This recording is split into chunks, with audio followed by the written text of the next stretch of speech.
Good Karma Brands radio station.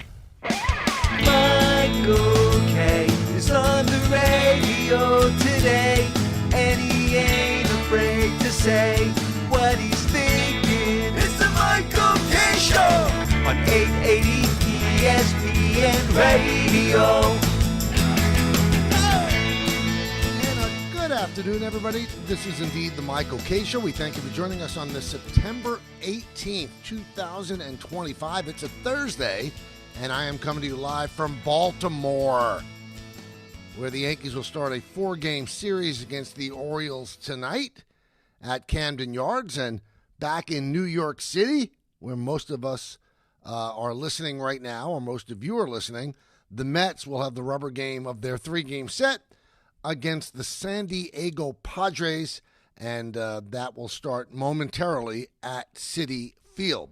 So I hope you had a great day, everybody. Hope you had a great day so far, and the rest of your day is planned and all accounted for. The Mets, we'll get to them right away since their game is starting shortly, and we might lose a lot of Met fans that are going to be listening to the game on 880. The Mets have to get on a roll. I mean, they have to do something that screams out, we are a legitimate championship contender. We're a legitimate playoff team. We're a legitimate wild card team. So they won that big game on Sunday. Then they won the game against the Padres in game 1 on Tuesday. And then yesterday, they lose 7-4. And the thing that makes you nervous about this Met team is their starting pitching.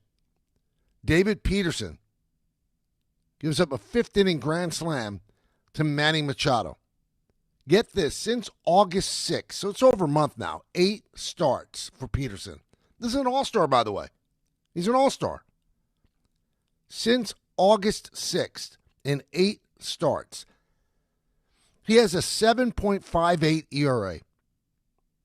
7.58 ERA. And a lot of people think, well, he could be the number 1 starter in a wild card series.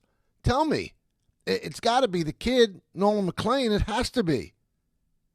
Then how do you get 2 more starters?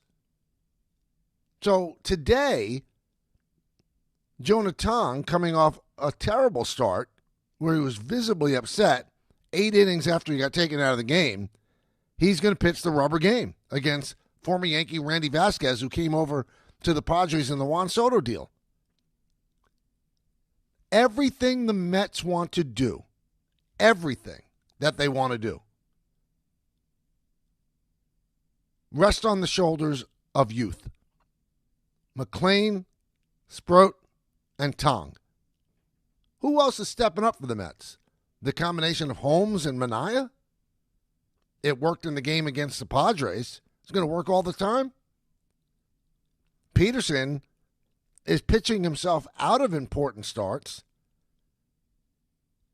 And yesterday's just one more clear example of it.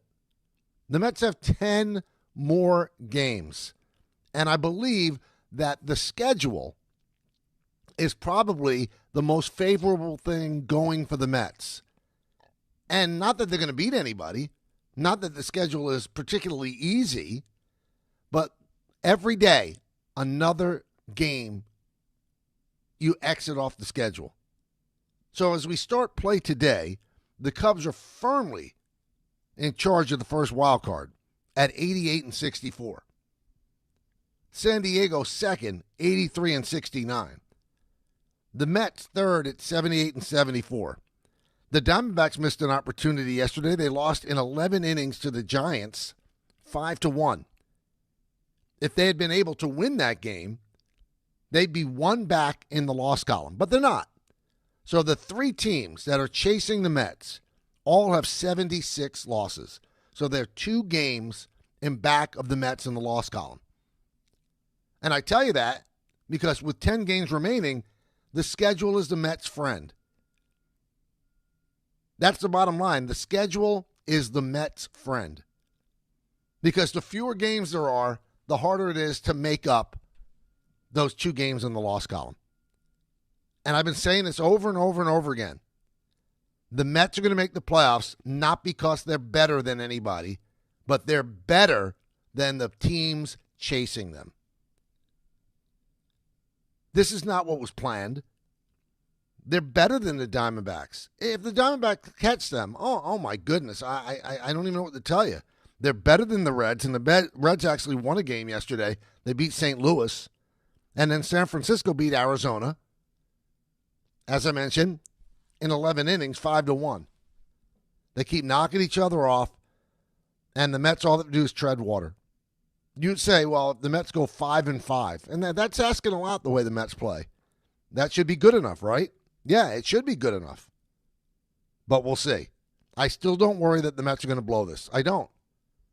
What I worry about is when they get there, who's going to start the 3 games in the wild card? Who is it going to be? Is it going to be the 3? I don't think it's going to be Tong. But I could see McLean getting game 1 start. I think Sproat could be in there as well. And then maybe they give it a shot with Peterson. Maybe. And fall back on Holmes and Manaea. It is a tenuous way to go into the postseason. And some positive things yesterday. Pete Alonso was 36th home run. Pete Alonso has 119 runs batted in. 119. Soto hit a home run. He's tied his career high. He has 41. That's what he had with the Yankees last year. He almost hit a magnificent home run against Mason Miller. Missed a left field foul pole by just a little. And then he had an opportunity in the 9th inning against Suarez, the Padres closer. He was the tying run at the plate. The Mets lost 7-4 and he hit a comebacker. It was, I don't want to make it sound like it was a dribbler. Hit the ball hard and hit it right off of Suarez. But he had an opportunity to tie the game, and he didn't. He can't do everything. Other people have to step up for the Mets, particularly their pitching. And Machado, what a game for Machado with the home run off of Peterson, the grand slam.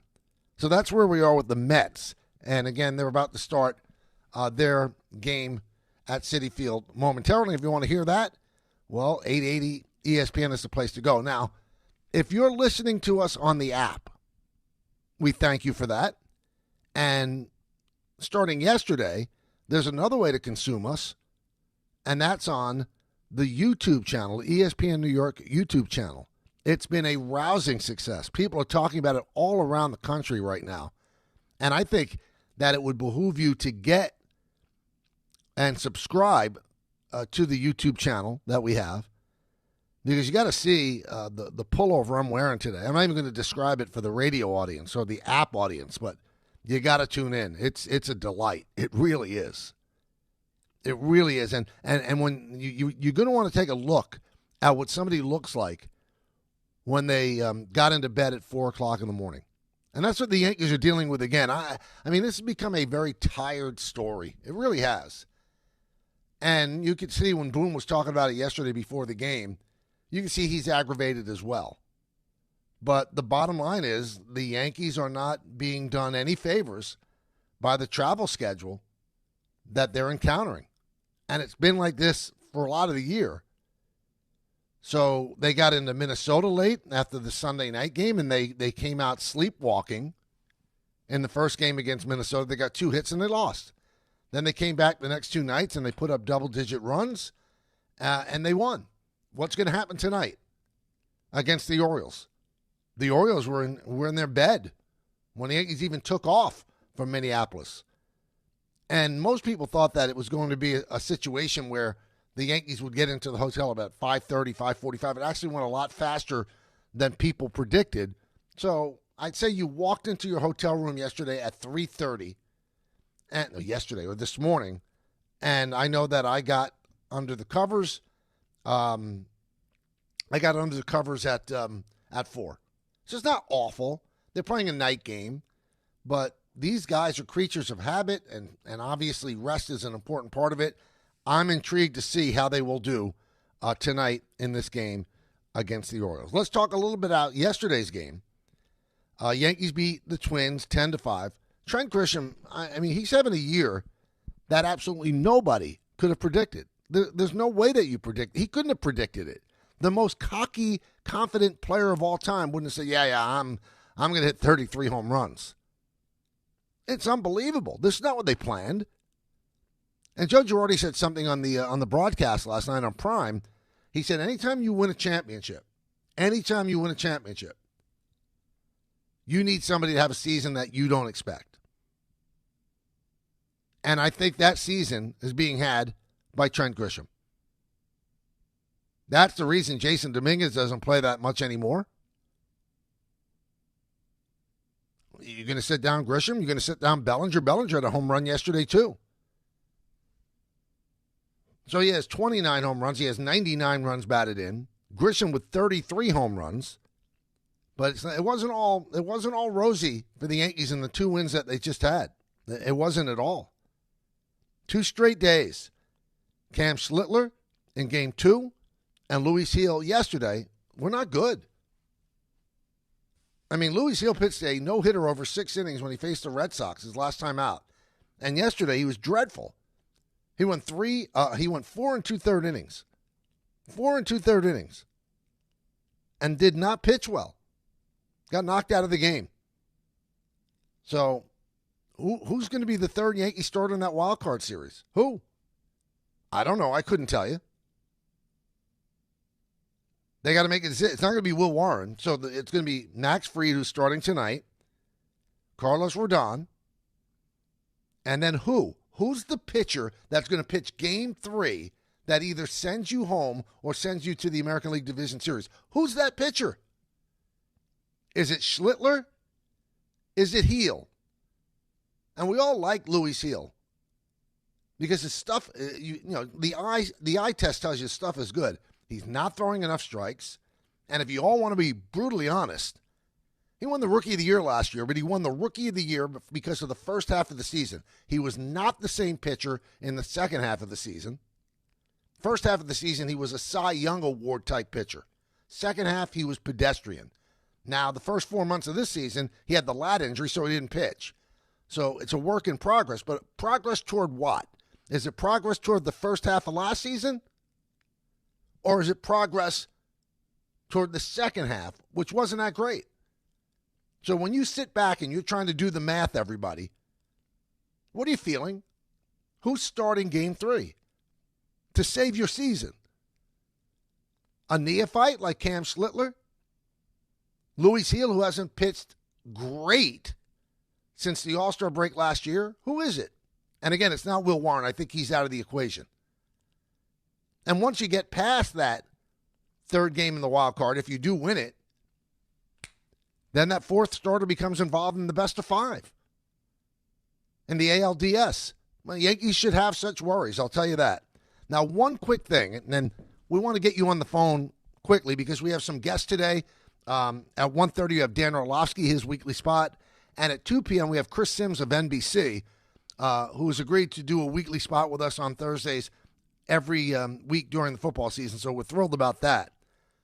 But you know the number, 1-800-919-3776. So I want to hear from you guys and gals over the fastest 2 hours in sports. A lot of people are looking at this. Yankees have 10 games remaining.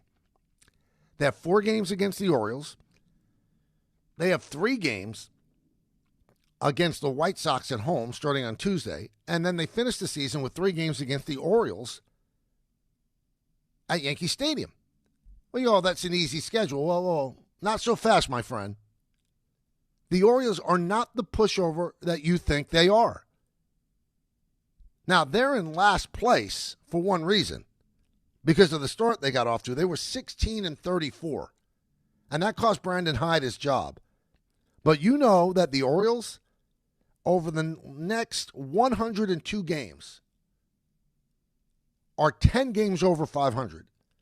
56-46. And since Tony Mansolino took over for Hyde, they're 57-52. This is not a last-place team. Their pitching is better than it's been in a long time. They've pieced together a pretty good rotation.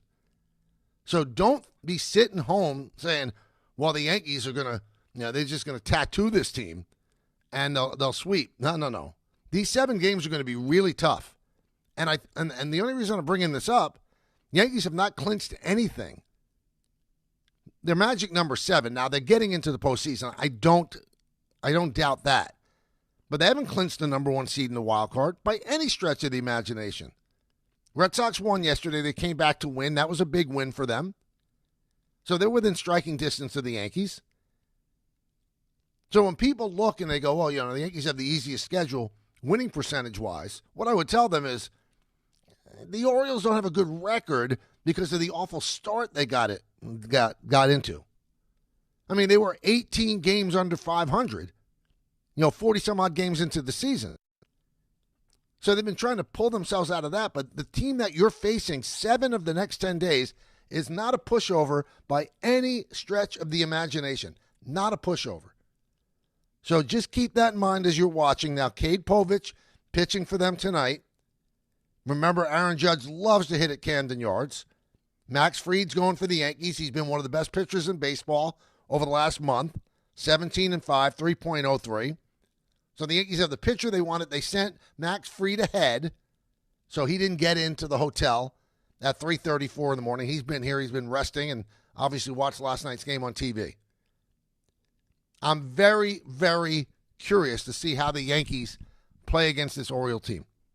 I'm sure this weekend there's going to be a lot of Yankee fans in Baltimore. It's a nice, easy trip. It's a beautiful ballpark. It's always been what I call the South Bronx because people make the trek here all the time, so the Yankees will have a lot of support.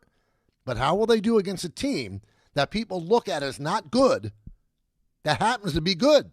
They got a lot of good players on the team. All right, let me hear from you. 1-800-919-3776.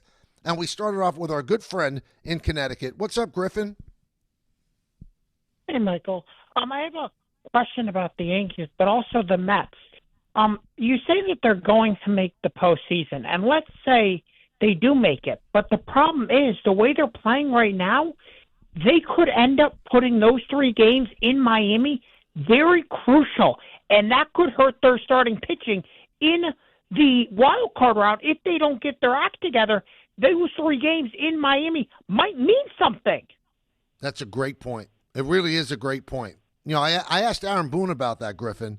Would you pitch a Max Fried in the last game to secure home field advantage? He said no. I'd save him for the wild card and we take a chance on the road. But Griffin, the Mets might need to win to stay in the wild card. So you do have to pitch your best pitcher. It's a great point. If those games against Miami mean something, that they haven't really clinched anything or made themselves comfortable, you're right. They might have to use a Nolan McLean on Sunday, and then they're really in trouble. Yeah. My point with the Yankees is Alan said this a couple weeks ago on his show. You can hear him later after that. Yes. I'm wondering if, let's say the Yankees win Game 1 of the wild card series with Max Fried pitching.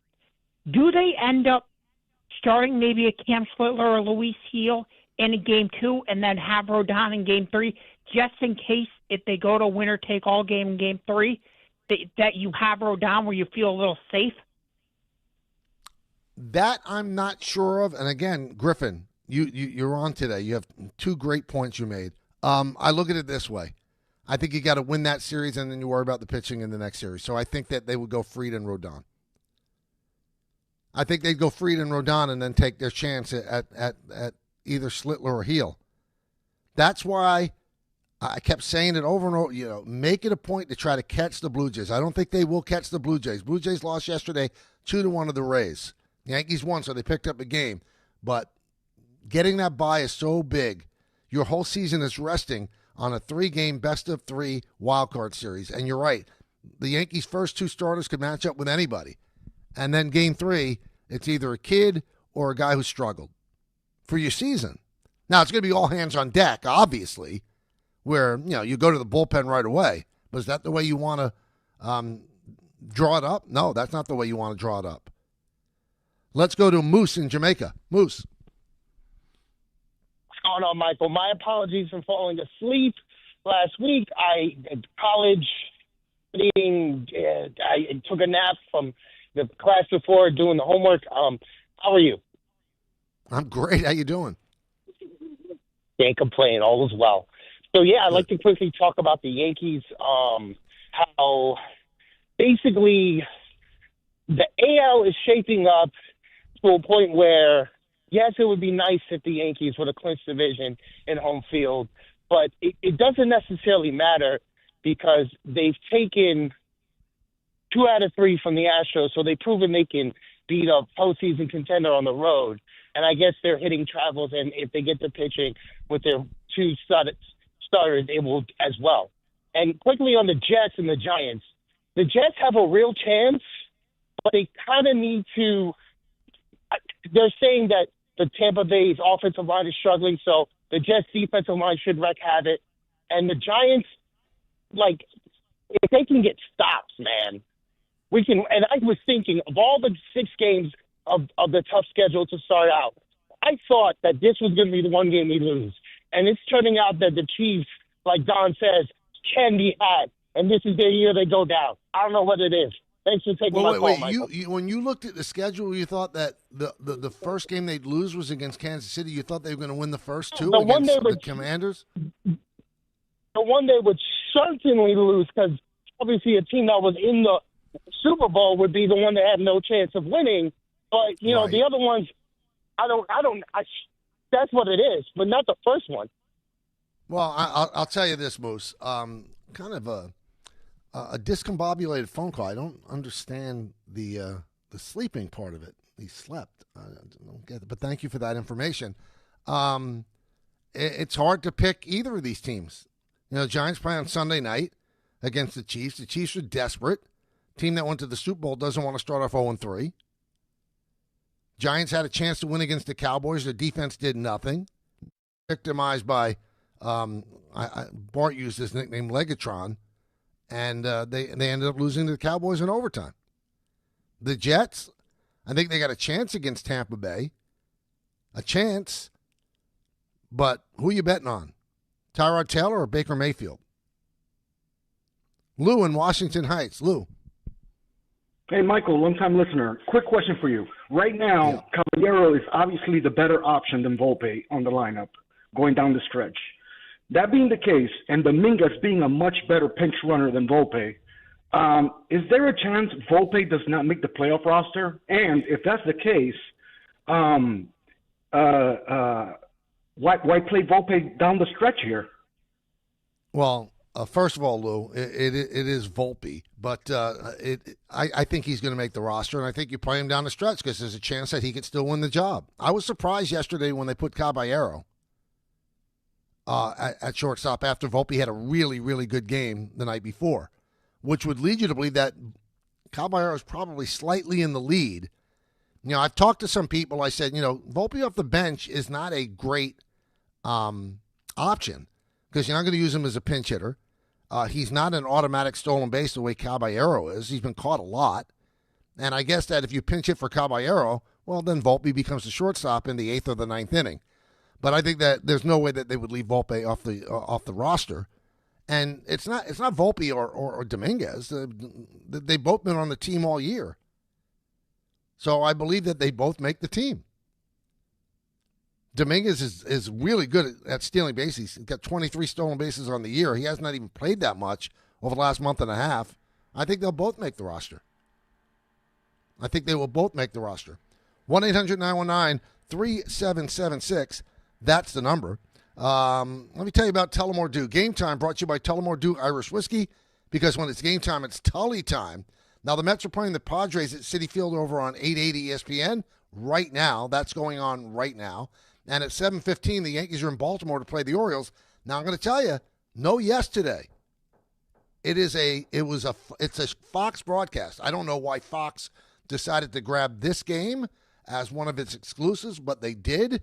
So this is the last game that Yes will not broadcast. After this, Yes will have the final 9 games of the season. But tonight it is on Fox. Following the Fox broadcast, you could get the Yes Network postgame show on the Yes Network.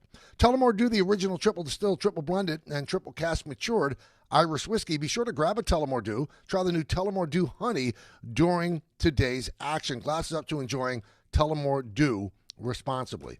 All right, we'll shift to some football when we talk to our good buddy Dan Orlovsky. That's coming up in just a moment right here on the ESPN New York app, and you're watching us on ESPN New York's YouTube channel. Getting the right mattress helps you sleep at night. Getting the right price helps you sleep even better. At PC Richard & Son, we don't just sell you a mattress. Our experts use a 4-step fitting process to make sure your new bed fits you perfectly. It's kind of our thing. The right fit, the right price, plus fast and free delivery. Only at PC Richard & Son. Family owned and operated for 115 years. Free delivery on mattresses $199 and up, excludes Manhattan.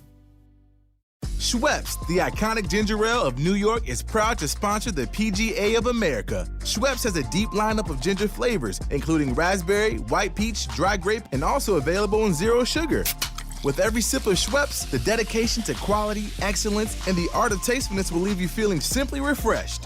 It's a hole-in-one for all your drinking occasions. Schweppes, a sparkling tradition since 1783, and the perfect way to elevate your summer. Swing by your local ShopRite and grab some Schweppes. Shop great new offers at Bay Ridge Mazda. Lease the 2025 Mazda CX-5S for as low as $239 per month or finance for 2.9% APR for 36 months. They will take any trade-in and accept all lease returns, even if you didn't lease with them. Plus, enjoy Bay Ridge Plus benefits like ding and dent coverage, key replacement, windshield protection, and roadside assistance, all included. Visit them in Brooklyn or online at BayRidgeMazda.com. Bay Ridge Mazda, where confidence comes standard. See dealer for details.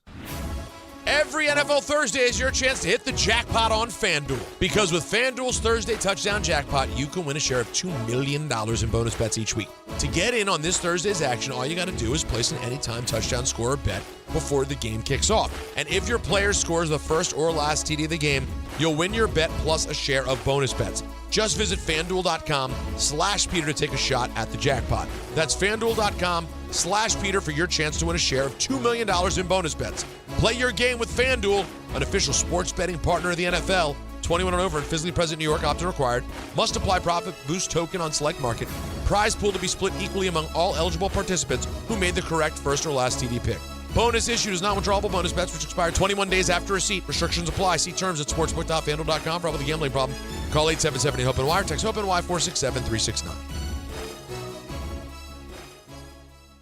At Uline, the prevailing opinion is, if you don't live it, you don't believe it.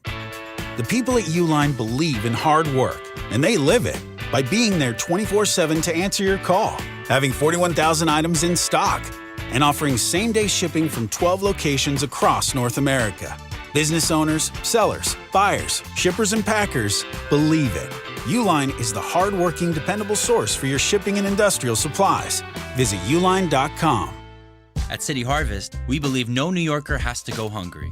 With your help, we're on the road 365 days a year, rescuing over 77 million pounds of nutritious food and delivering it free to millions of New Yorkers, transforming surplus food into sustenance, sustainability, and smiles, rallying thousands of New Yorkers to power a network of nourishment across our city. One day, one meal, and one New Yorker at a time. That's how we feed good. Donate at cityharvest.org. You matter, and so does your well-being. If you're facing tough moments, struggling with anxiety, depression, thoughts of suicide, or substance use, help is here anytime you need it. Call, text, or chat 988 for free confidential support. New Jersey's 988 Suicide and Crisis Lifeline is here 24/7 for you or someone you love, with trained counselors who listen and care without judgment. You matter. Remember New Jersey's 988. A message from the New Jersey Department of Human Services. Coach Saban here. On the field or on your walls, coverage matters. That's why I go with Behr Marquee Interior Paint and Primer from the Home Depot. Exceptional hide, advanced stain blocking, and over 1,000 colors to choose from. Behr Marquee delivers one-coat coverage that stands up to real life. One-coat coverage, no overtime.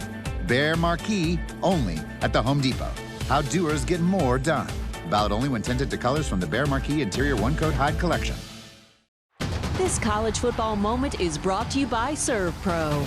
College football teams have moments they recovered from and made it like it never even happened. Like on October 2nd, 1993, when the University of California faced a 30-0 halftime deficit to Oregon. Cal went on a remarkable 42-11 run in the second half to capture a 42-41 victory, one of the largest comebacks in college football history. ServPro, like it never even happened.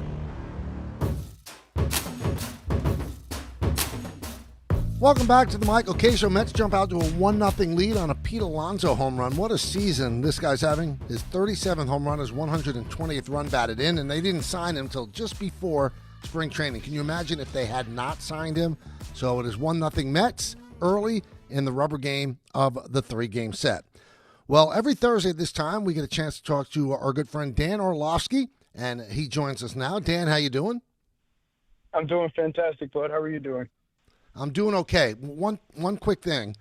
I'm listening to you do the second Monday Night Football game, and I know you love studio work. I could see it, but it sounds like you really love doing the game. Am I off on that? Because it just sounds like you're having a blast.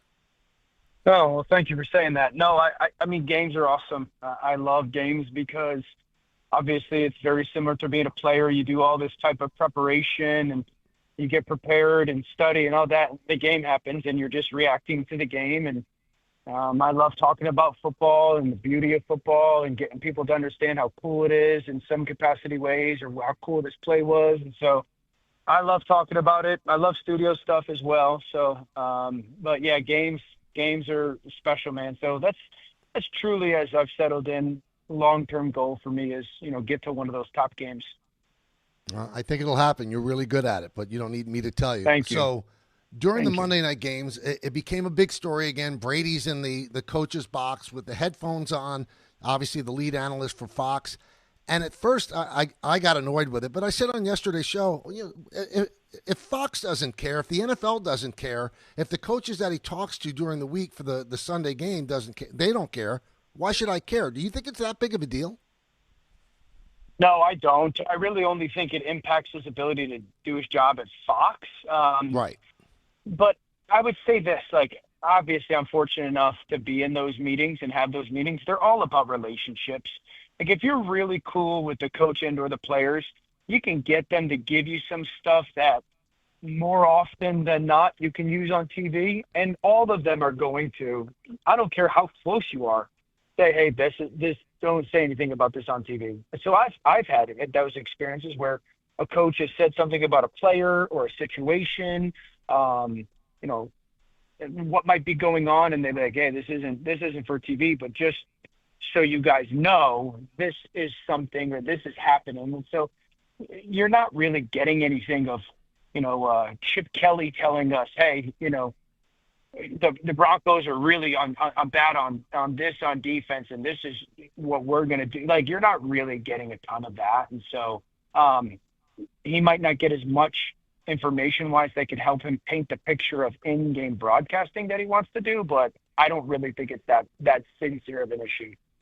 Right, and if Fox doesn't care, then I'm not going to go crazy about it. So there's a couple of things I wrote down and I want to hit you on. So Jaden Daniels gets hurt. Possibility plays this weekend. We don't know. It's up in the air. But right away, the chorus starts, he can't continue to play this way and continue to get hit. And my question to you, Dan, Paul Skeens throws 100 miles an hour for the Pirates. And that's what he does best. It's eventually going to give him an arm injury. You know it. But if you take that away from him, he's not Paul Skeens. If you take the running part away from Daniels, who also throws well, he's not Jaden Daniels. So what do you do? Yeah, I think it really hones in onto two things. Philosophically as an organization, because you want to make sure that their superpowers are superpowers. But how do you protect against that superpower exposing them? Yes, Paul Skeens, you want him to tell him to throw a fastball, but are you as an organization making sure that he has all the things necessary in place to make sure his body is capable of continuing to pump 102? And so with Jaden Daniels, it's okay, well, we want to make sure that we utilize his athleticism, and because that's helping our football team and his performance. Do we have by far the best offensive line that we could have in front of him? So to make sure that if we're going to expose him to 4 more or 6 more hits a game because the running that we then cover up for 4 or 6 hits as a passer, so we have the best protection possible? Or do we think we can get by with it because, well, he's athletic, our guard could just be okay and Jaden will make a miss? And so it's that philosophical commitment. And then there's obviously situational things that you talk about with Jaden. Hey, if we call zone read on 1st and 10 and the read tells you to pull it and you take off, it is mandated to you to go down a yard early. Now, if it's 3rd and 3 in the fourth quarter and we're down by 5 and you pull it and you got to go run through someone's shoulder, you got to go run through someone's shoulder. And so it's that situation, and that's what Lamar does so well. It's that situational kind of management of it all. You know, you mentioned Lamar, and I'm glad you did, because Lamar runs a great deal, but he doesn't seem to get hit as hard as Jaden. Is it because they're built differently? Is he more slithery? Why is Lamar able to do it, and Jaden seems to get hurt every now and then? Yeah, it's Lamar. It's just Lamar's great natural athletic instincts, and slithery is a perfect word for it. Just Lamar has just that.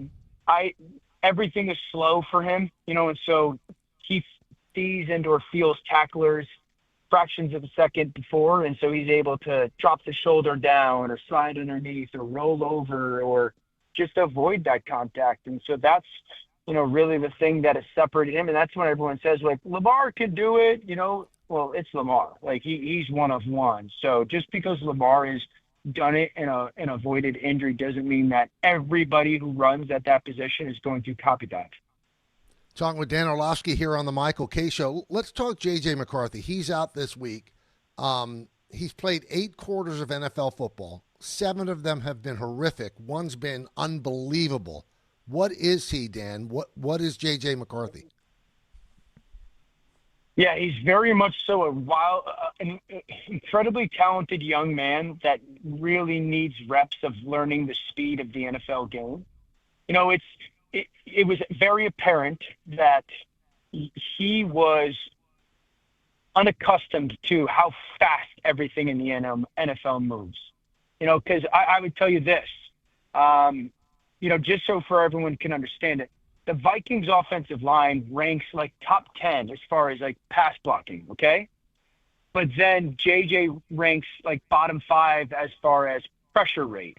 So the question goes, well, how can an offensive line be numbers-wise, pass blocking well, but then the quarterback numbers-wise be under pressure? You see what I'm saying? Like that, those two things shouldn't coincide together. And then it's, well, JJ's just holding on to the football too long. And so he's making the offensive line perform pressure-wise worse. And so it just, you could see that the speed of the line and the collapsing of the pocket and the speed of the windows in the NFL, he was just very uncomfortable with. And so he just needs those reps, because there's moments when you can see it and how it should. He needs to play. It's not Anthony Richardson, Trey Lance need to play because he has a ton of college snaps banked. But I'm not sitting here to tell you that this is nothing. Yeah, I'm concerned that he's in his second year in the NFL, and he's barely played football. And, even though he barely practiced last year as well. So he needs to be out there. I know we're a microwavable society. We want to make, snap judgments after 2 games, but after what you've seen of him, and it's still a work in progress, you got a great wide receiver there, who should have over 120 catches a year. Did they make a mistake, A, not keeping Darnold, and B, not bringing in Aaron Rodgers, who seemed like he really wanted to go to the Vikings?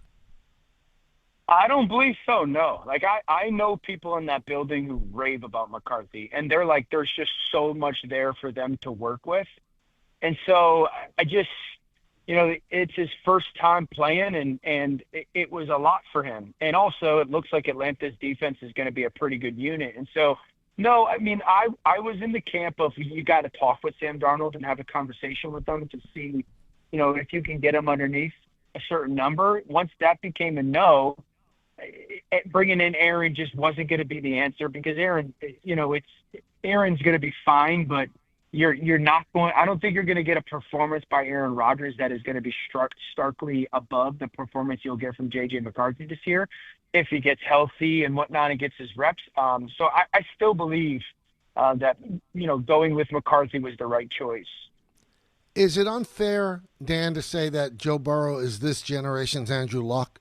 I know injuries. No pun intended. It is kind of luck or bad luck. But he gets injured a lot. They're going to miss him for 3 months. I mean, is he the new Andrew Luck? Yeah, it is for me. And I hate saying that because I love Joe. The way I try to get people to understand it is It's an old kind of symbolism thing that athletes or teams would often get talked to about by their coaches. You've probably seen, Michael, where some of these coaches have brought like big giant rocks into the locker room, right? And you just keep hammering away at the rock, and it's not that one hit that breaks it, but it's that accumulation of 500 or 1,000 hits that eventually cracks this big giant rock, right? And so it's kind of like that quarterbacking. It's yes, one hit can get anybody. It can hurt anyone, but the human body, I don't care what position, is created to take only so many hits, and once you take too many hits, they start to break down the body. It starts to break down, and so these injuries start to become more common. They're easier to acquire or happen, and your body just doesn't hold up to the hit and the abuse, and that's what happened with Andrew, and it just feels like that's what's happening with Joe. Is just all of these hits. He's been hit as much as Andrew. All of those hits over that short period of time, they just add up. And while the hit on Joe that injured him, this most recent one, isn't this oh my gosh hit, who knows what the 50 before did to it, or did to his ankle or leg or whatnot. So it's the accumulation of them. Yeah. All right, before we let you go, 2 quick hits on the New York teams. Giants are playing the Chiefs on Sunday night. Is there a possibility that the Chiefs dynasty is over, that they've gotten old and the league has caught up with them? And how did Giants bounce back from such a tough loss against Dallas? Yeah, well, if we're just talking about the Chiefs and we've only started watching them this year, the answer is yes. You give them the proper respect and vantage point of we've seen you be so good for so long that you're not mocking them. But my job is to be honest. They don't do anything well on offense. The only thing they've done well is Patrick running the football. He leads the NFL in rushing yards for a quarterback. That shouldn't be the case. They can't block. They can't get open. And everyone's like, well, when the receivers come back, Randy Moss isn't coming back. It's Xavier Worthy and Rashee Rice. Rashee Rice is a good player, but Xavier Worthy averaged 10 yards per catch last year. He wasn't Chris Carter. So I just think they really struggle on offense identity-wise. And then how do the Giants bounce back? It's the challenge upon the coach and the leadership to say, hey, we were so close, we were right there. And this is what we're potentially capable of if, these opportunities present themselves, and we've got a hurt animal. And so it's the, you could go take this team's soul, but they're going to come out throwing and punching and fighting for everything that they want. And so you got to come out highly motivated. And let's go to the Jets. They go to Tampa Bay after 2 tough losses. They didn't play well against the Bills, Dan, as you know and you saw. But are they a better team for this Sunday with Tyrod Taylor at quarterback than Justin Fields? Now, Justin Fields obviously could be the future, but are they better with Tyrod Taylor?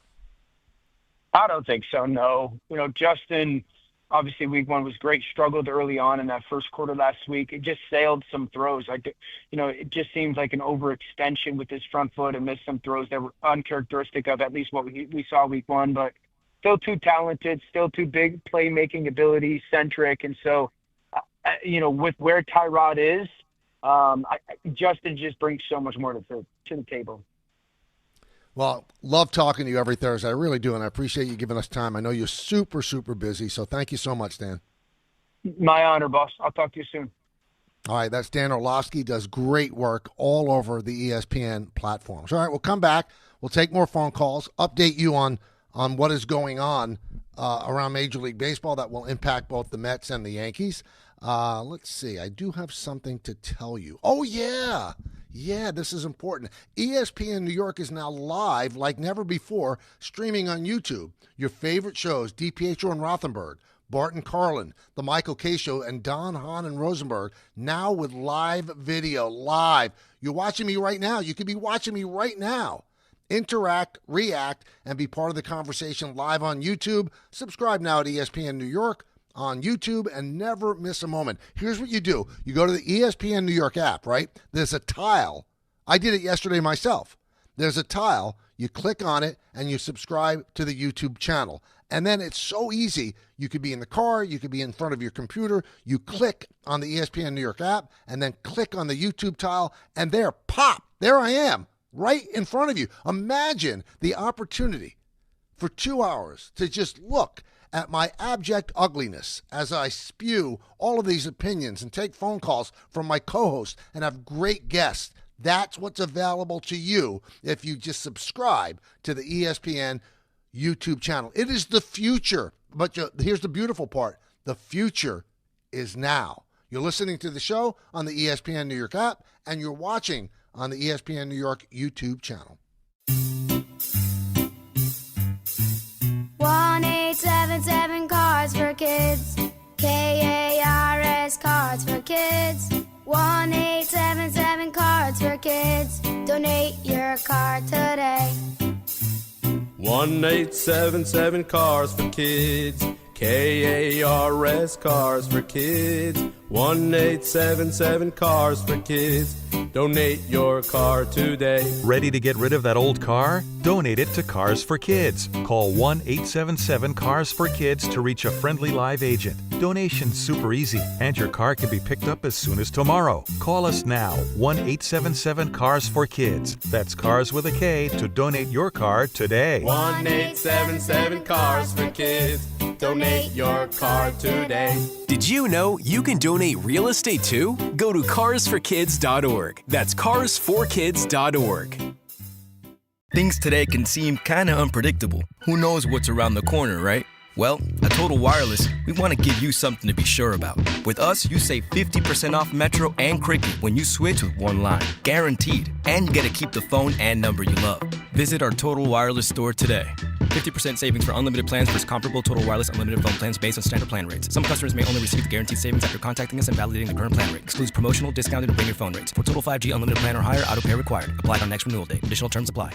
Hey Yankees fans, hit your next adventure out of the park and onto the water with City Cruises New York. Sail your way to epic skyline views, delicious dining, and premium drinks. Upgrade your game day with a dining cruise, a cocktail sail, or a night with your favorite entertainers aboard City Cruises Live. Whether you're celebrating a win or just the weekend, City Cruises is a shipload of fun. Proud partner of the New York Yankees. Book today at citycruises.com/New York. Why do you go to Princeton Longevity Center? We go to Princeton Longevity Center because my husband's cardiologist told him having this exam saved his life. Because somehow 20 turned into 40, and now I need to take my health more seriously. The Princeton Longevity Center designed a program to keep me healthy and active, so 50 and 60 will be no sweat. Because even though my cholesterol is high, it turned out my arteries are clear. That's a big relief. Whether you want to make the most of your future years or just want peace of mind, you need the Princeton Longevity Center. Their comprehensive preventive exam combines the latest technology with caring experts to create your personal plan for staying well. Because I shouldn't have to wait an hour for a 10-minute physical. I go to Princeton Longevity Center because I get everything done in one day and take my results home with me. Find out why you need Princeton Longevity. Call 888-8000-PLC or go to PrincetonLongevityCenter.com. Call 888-8000-PLC. That's 888-8000-PLC. At Garden City Mazda, discover more about what moves you. Our fall kickoff savings start now. Don't miss out. Our inventory of new and Mazda certified pre-owned vehicles is unmatched in New York. Embrace every unexpected turn with the new 2025 Mazda lineup. Refined performance. Spacious interiors to fit your life. Elevate your driving experience. Garden City Mazda. Exhilaration at every turn, exceptional in every way. Oh, could this vintage store be any cuter? Right? And the best part? They accept Discover. Accept Discover? In a little place like this? I don't think so, Jennifer. Oh, yeah, huh? Discover's accepted where I like to shop. Come on, baby, get with the times. Right. So we shouldn't get the parachute pants? These are making a comeback. I think. Discover is accepted at 99% of places that take credit cards nationwide. Based on the February 2025 Nielsen report. A Progressive Home and Auto Bundle can protect you round the clock, but we can't protect you from those painful moments in sports. I can't believe they're moving the team to another city. True, but you'll never forget all the joy they brought into your life. Joy? They made the playoffs twice in 50 years. Gosh, those 2 times were pretty great, weren't they? How would I know? I wasn't even born yet. Just think of all the free time you'll have on game days. Those games were the highlight of my week. Well, at least your home and auto are protected with a bundle from Progressive. Progressive Casualty Insurance Company affiliates and other insurers. Not available in all states or situations. From the regular season to the Super Bowl, ESPN New York is your destination for football. We've got crazy fans. If the Giants somehow beat the Cowboys, I'm going to take a dump on your head. You can feel good because you're a damn football team. Expert analysis. Marcus Spears joins us now. ESPN NFL analyst Damian Woody. Mel Kiper Jr. The Hall of Famer Steve Young. He's kind of our resident general manager, Louis Riddick. We got Mike Tannenbaum right now. And all your fantasy and wagering needs. This is ESPN New York. We are football.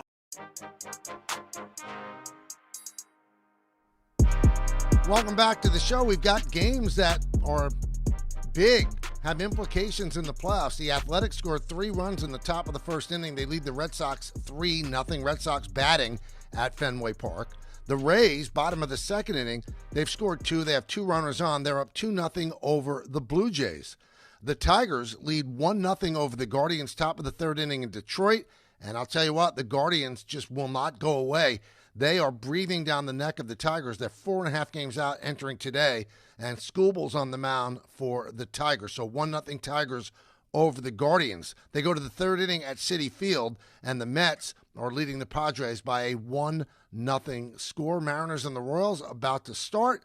3:10 start will be the Marlins and the Rockies. That one doesn't mean anything in terms of the playoffs. You have the Cubs and the Reds tonight at 7:15. Met fans will watch that one as well. And the Giants and the Dodgers tonight. The Giants, a game that the Mets are looking at as well, as Yamamoto against Webb. And we told you earlier, Yankees against the Orioles, a 7:15 start, and that game is going to be on Fox.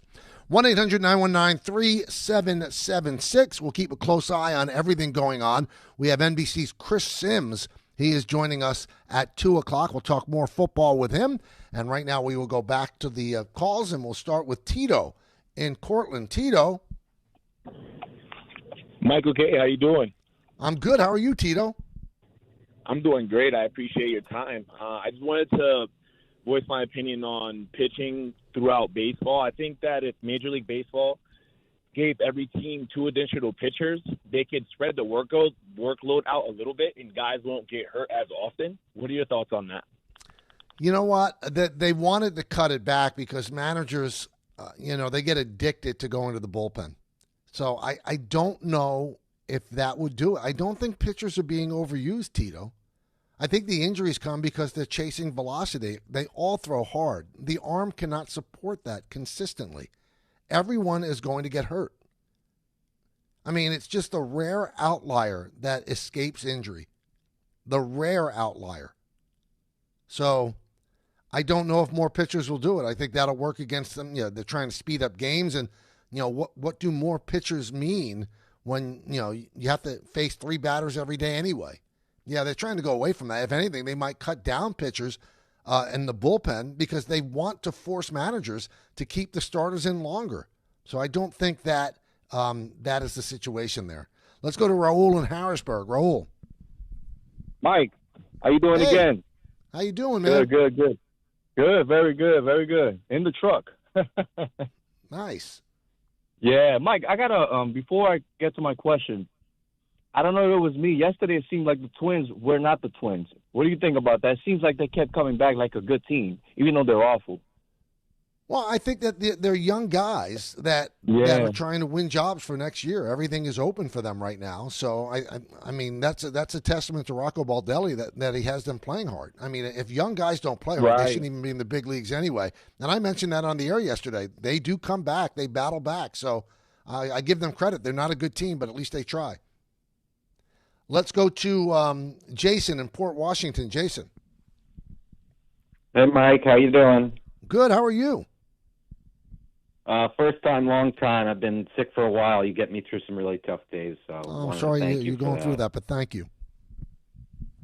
Just want to ask about next year's Yankee rotation when Cole and Schmidt return, and we've got Schlittler and Warren, who I actually think have great potential, but we'll have 7 starters next year. Do you think we'll send those 2 young guys back down, make a move, or what do you think?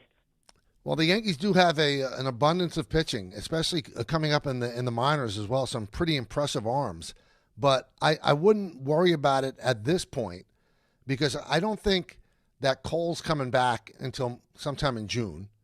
And I would think that Schmidt's probably coming back sometime at the end of July, maybe August. I mean, I know they both had the brace procedure, the internal brace, but it's still going to take over a year. So maybe 14 months. So I believe that Cole had it in spring training. So you miss April, you miss May, you come back sometime in June. And Schmidt had it in the middle of the season. So I don't think that's something that you have to worry about. Sometimes these problems, they work themselves out. Other people get injured.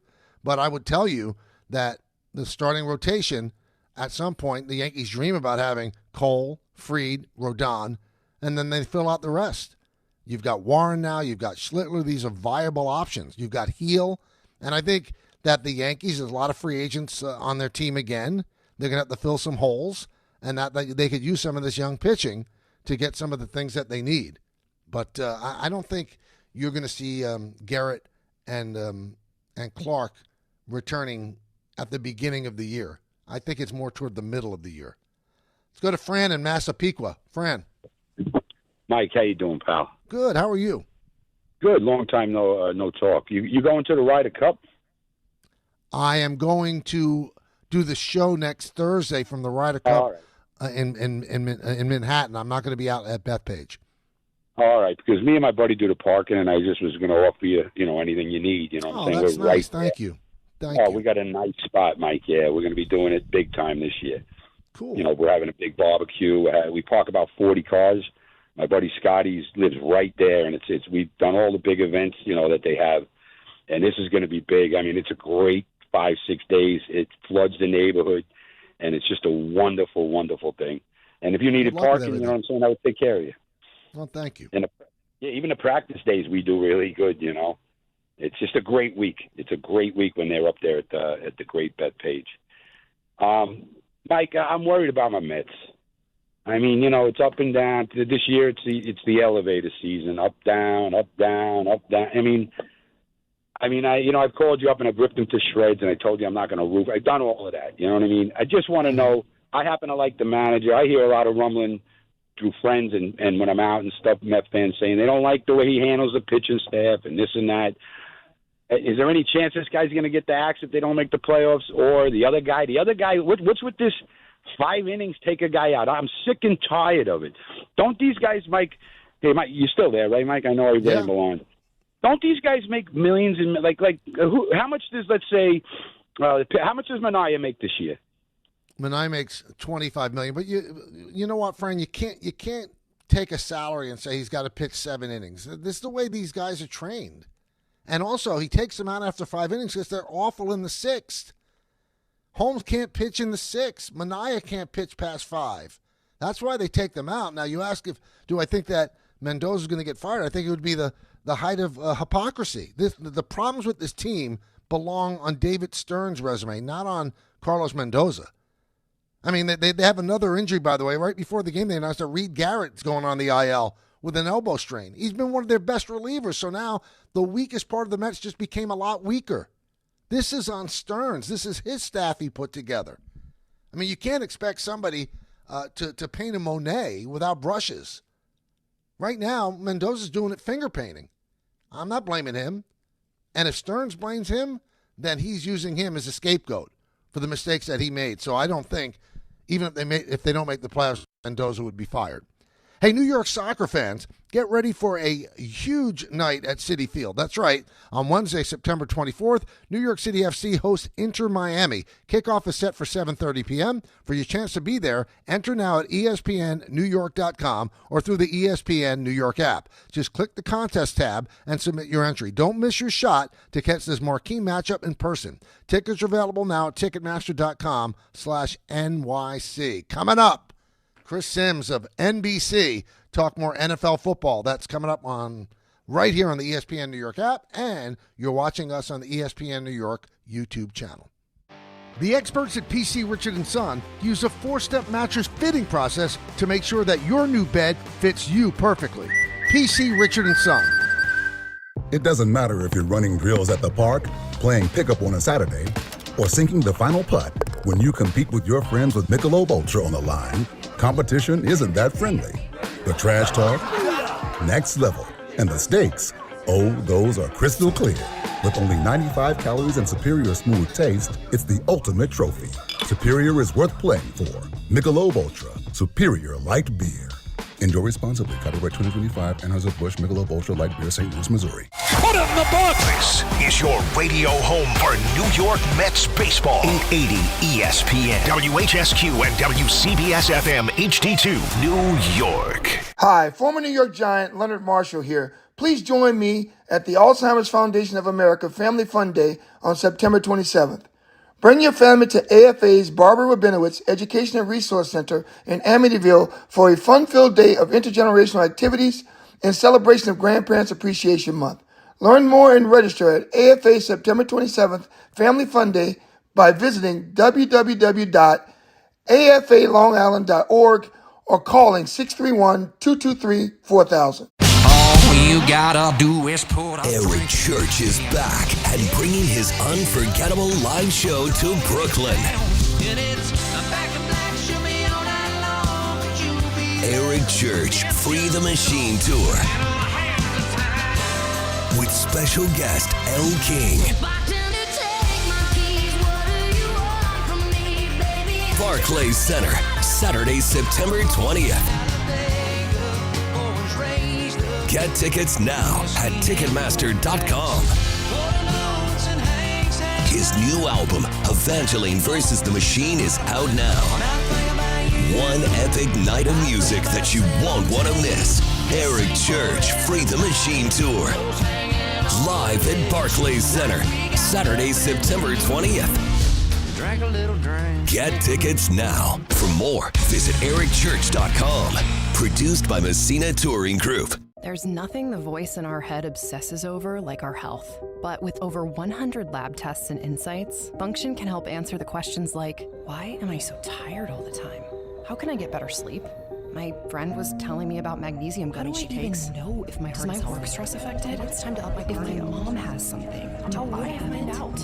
It's time to get some blood work done. A Function membership gives you a comprehensive health check with results tracked over time. Find out what you're made of at functionhealth.com. You matter, and so does your well-being. Call, text, or chat 988, New Jersey's Suicide and Crisis Lifeline, for free 24/7 support with mental health, suicide, or substance use concerns for you or someone you love. A message from the New Jersey Department of Human Services. From kickoff to cash out, ESPN Bet has the tools you need to score more on game days. Bet smarter with stats at your fingertips. Get personalized parlays built just for you. And with your fantasy team synced right in the app, you can back your squad. Right now, new customers get $100 in bonus bets when you bet $10. Sign up with promo code USL to get started. Must be 21 plus. Gambling problem? Call 1-800-GAMBLER. Terms and conditions apply. See app for details. Offer not available in New York. Tire care shouldn't come with extra costs or surprise fees, and it should be simple, straightforward, and stress-free. So at Midas, they're rolling out the limited lifetime tire guarantee. Included with every tire purchase with paid installation, you'll pay nothing for flat repairs, nada for flat replacements, zilch for tire rotations every 5,000 miles, and zero for other preventative maintenance. So with this limited lifetime tire guarantee, you'll pay a whole lot of nothing compared to what the other guys charge for tire care. That's a limited lifetime tire guarantee only at Midas. Welcome back to the show, everybody. Hour 2 of the quickest 2 hours in sports talk. And now we get a chance to talk to one of our favorite people. He is one of the stars at NBC, and that's Chris Simms. And he joins us now on the show. Hey, Chris, how you doing? Hey, I'm good, Michael. How you doing, buddy? I'm doing terrific, although Daniel Jones might be doing better. What is it? Why do New York quarterbacks fail in New York? Darnold, Geno Smith, now Daniel Jones, and excel somewhere else. Is it something in the building? Well, it's a team sport, you know. I always kind of use the example, like when you're around crap and crap's all around you, you start to smell like crap and look like crap too, right? And I think there's a lot of that. You know, we put so much quarterback. I mean, look at Baker Mayfield, look at Sam Darnold, look at Geno Smith. I mean, all these guys, yes, they're not capable of carrying a whole organization. Nobody is. You need a support system. And I feel like that just kind of got swept under the rug with Daniel Jones. It's like, oh, wait, he missed that throw. Oh, well, yeah, the context of it was he got his head ripped off the 10 throws before that. So it's hard to be always accurate and on time. There were so many things that go into that. I've said a lot on my podcast and everything that the league views Daniel Jones a lot differently than the public does. And I think the league realizes he was in a tough spot, certainly. He's in an offense with Shane Steichen, who is really awesome. I mean, think about this, Michael K. I mean, last year they were the 13th ranked offense in football, and they had a quarterback who threw more interceptions and couldn't throw for 50%, right? That's how good he is. They have an underrated cast of weapons there. It's a system that fits him. He's big, like you know. He's strong. He does have a good arm. He's a very good intermediate passer, and he's a good athlete, and he's tough in the pocket. How could he not be tough in the pocket after getting killed all those years with the Giants? So I'm happy for him. The Colts are one of the cooler stories in the NFL right now because of that. See, I kind of like Brian Daboll, but Chris, isn't this a reflection on Daboll? I mean, he's supposed to be an offensive guru. Why couldn't he have gotten this out of Daniel Jones? I listen, this is something that I wonder as well. You know, now some of that doesn't all go on Daboll and goes a little bit on the draft picks and not being able to get an offensive line. And, hey, look at Saquon Barkley. I mean, I'd had a lot of Giant fans that would go, he's a bust. He's a bust. We should have never took him at 2. And then he goes to the Eagles and we go, is he the best running back we've ever seen in our life? Right? So there's a lot of other things that go into this. And yeah, Daboll certainly can take some of the burden there. I think so. I think that's fair too. And you know, we're going to talk about the Jets in a minute too. And yeah, I never liked the fact that Daboll came in and just didn't take over the offense and call the plays and do all that stuff. That's why you were hired. And yeah, I feel like the offense is, of course, as you know, been lackluster at times under Brian Daboll. See, I'm glad you brought that up. He got hired because of how smart he is with offense. And then, you know, John Mara brings him back for this year and says in the press conference, I don't want him to call plays anymore. And you're taking away his superpower. So why would you hire a guy? It doesn't mean he's a good CEO. Exactly right. It's one of my pet peeves in the sport right now. We could say the same thing about the Jets and Aaron Glenn right now. Wait, we hired you because we think you're an awesome, great defensive mind. What? Wait, Steve Wilkes is going to call the plays? Huh? That doesn't make sense. Yeah, I don't understand it. It seems to go on more with defensive coaches, but at the same time, yeah, I don't get that either. I mean, you look at McVay with the Rams, Shanahan, you know, Mike McDaniel. I know the Dolphins aren't great, but their offense has been awesome for the last 2 years. We know that. That's why they were brought there. Ben Johnson with the Bears. Andy Reid has had his fingerprints all over that offense while being the head coach. And I'm always a little bit, you know, baffled or confused why you get away from the thing that got you hired and why you were brought to town for anyways. I'm glad you brought up Ben Johnson because that was one that I wrote down that I wanted to talk to you about. You saw his opening press conference. He seemed happy and optimistic, and then this week he looks broken. Did they break him in 2 weeks? I don't think he's broken, but I'm sure he's going, man, the heat in the kitchen here when you're a head coach, especially for the Bears. And then I think you couple that with, hey, we have a number 1 pick in Caleb Williams, and everybody wants him to look like Jaden Daniels right away. Also, he made some mistakes in week 1 with game management and not kicking the ball out of bounds. So there's been some things to point out where, hey, it might be rough here for a little bit. It might. Caleb Williams is looking better. Their offense, I like it. They're a work in progress. Even with Caleb Williams, it's going to take some time. You've seen what he's done his whole career. College, it's shotgun, it's throw it quick, it's that stupid spread offense we see in college that does not prepare players for the NFL. And now he's kind of getting like an advanced algebra lesson here in how to play underneath the center. We're going to call 2 plays under the 2 plays in the huddle. You're going to have to get up the line of scrimmage and get us in the right play or check to something else. And I think you're seeing some bumps in the road. I'm disappointed by their defense. And, you know, last week it was going back and forth. And then DeAndre Swift fumbles when they kind of get in the red zone, and that kind of knocked things off kilter. And you can't do that against the Lions because you know how good they are. Talking to NBC's Chris Simms here on the Michael K. Show. Let's talk about Justin Herbert. You watch him and you go, wow, he throws a beautiful ball. He's big. He's physical. Is it finally unlocked this year? Has Harbaugh unlocked the greatness of Justin Herbert? I think so, right? I mean, I think we've all seen inklings of the greatness. And again, I would go with them and go, like you heard me say a minute ago with Daniel Jones, who on that offense was supposed to set the world on fire with him last year, right? I mean, the Chargers chargering was a thing his first few years because they're an organization that was famous for blowing leads and messing up games and all of that. So he got a part of that. And then, yes, you blow 2 playoff games where you have the lead. The quarterback's going to take that. But I think you're spot on, Michael. I mean, he's played really well both weeks. And to me, the only thing that was missing in his game is what you see Josh Allen and Lamar and Mahomes and Joe Burrow do. Some of the backyard football stuff, right? Those guys have an ability, like even when the defense wins, you go, oh my gosh, they got out of the pocket and they threw a laser. The defense played the perfect defense. They were all over them, and they still got a 30-yard game. And I think we're seeing more of him kind of coloring outside the lines as far as getting out of the pocket and play backyard football. I think it's going to serve him and that team well. All right, earlier you mentioned the Jets. They go down to Tampa Bay looking for their first win. Before we go to the Jet part of it, did you see this in Baker Mayfield? I mean, Baker Mayfield, I don't think – I know he was the first pick in the draft, but then he kind of fell out of favor with everybody. But this guy seems so tough, and he just seems like a winner. He is. He's got a great way. Guys want to follow him. You see he's chippy, right? Guys love in the locker room a quarterback that's willing to get in somebody's face and talk crap and do all that stuff, right? That makes them feel like, hey, he's not a quarterback. He's like a football player, right? I think that's why New England liked Tom Brady so much. So he has an element there. Then he was a little bit of a part of a system, again, like it's the theme of the day here. Sam Darnold, Daniel Jones, he was in Cleveland. He had one good year.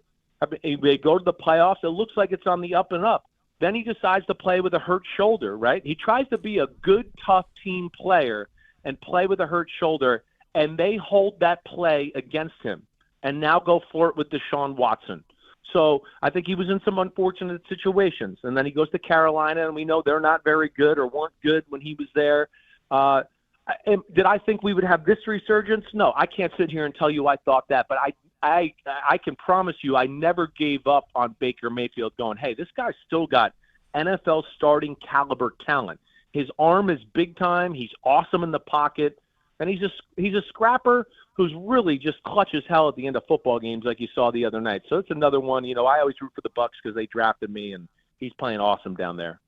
Now, their offensive line is a little banged up. Is this an opportunity for the Jets to get a win? Also, you know, everybody talked about the culture change with Aaron Glenn, culture change. I guess it comes down to talent, too. And, you know, this week he's kind of said this is going to take a long time. Do you think this is a long time, like 2-3 years?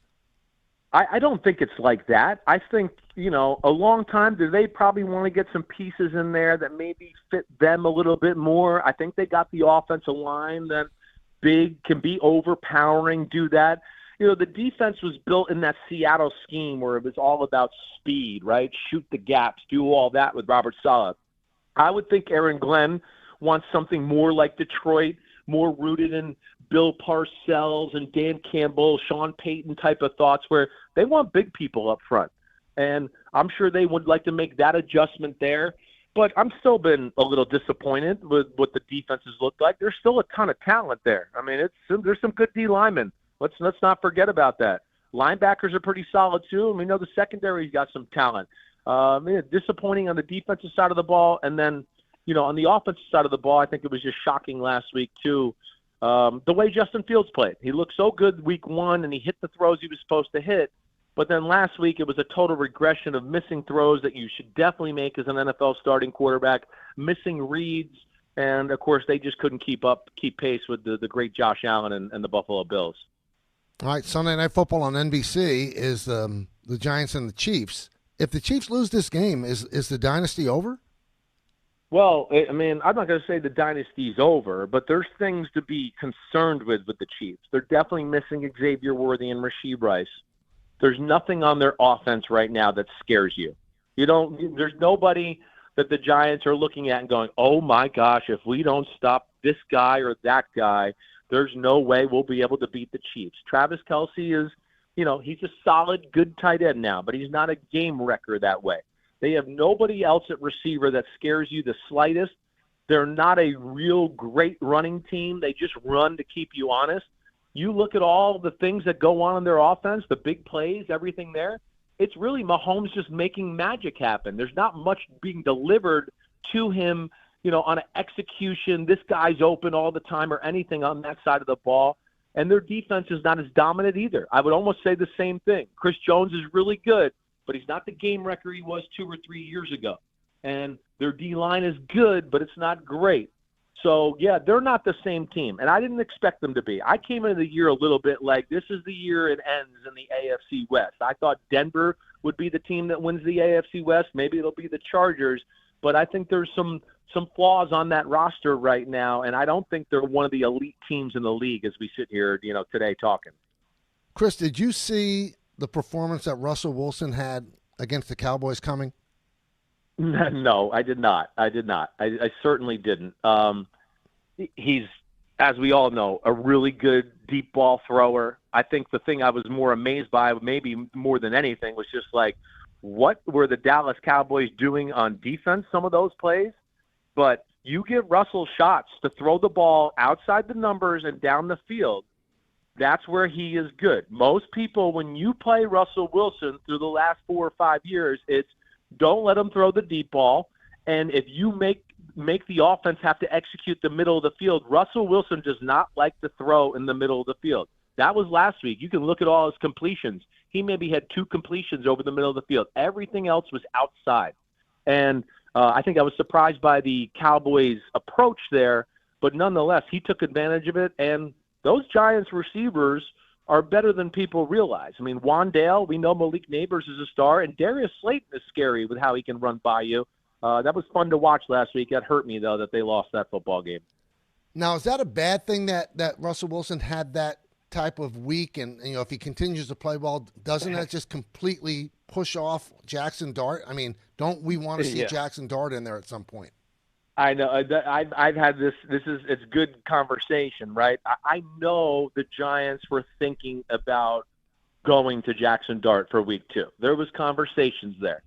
Now, they didn't do it. I wonder right now if they're going, oh, my gosh, we should have started him because he probably would have had a good statistical day, and that could have got him some momentum and got things going. But now they're stuck with Russell Wilson here, I think, for at least another few weeks, and they'll gauge how it goes. But yeah, that was a tough one, certainly. And one other thing about the Giants, Michael, that I look at, that just go, when you look at teams and how they're performing, right? You follow the money, you follow the assets, and your top paid players, your top assets are the ones that got to perform and carry your football team. So we know there's some concerns, quarterback, whatever, and that looked good last week, but we'll see where the offense goes. I'm more annoyed with the defense right now. We got we got 2 top 5 picks on the defensive line, and then 2 others that were one was in the top 15 and the other one was the top 20 in Dexter Lawrence. And we can't get pressure on the quarterback with our front 4. We got to blitz people. That to me is the most shocking thing about the Giants right now. I mean, when they've rushed 4 the first 2 weeks, Jaden Daniels, Dak Prescott, they had all day.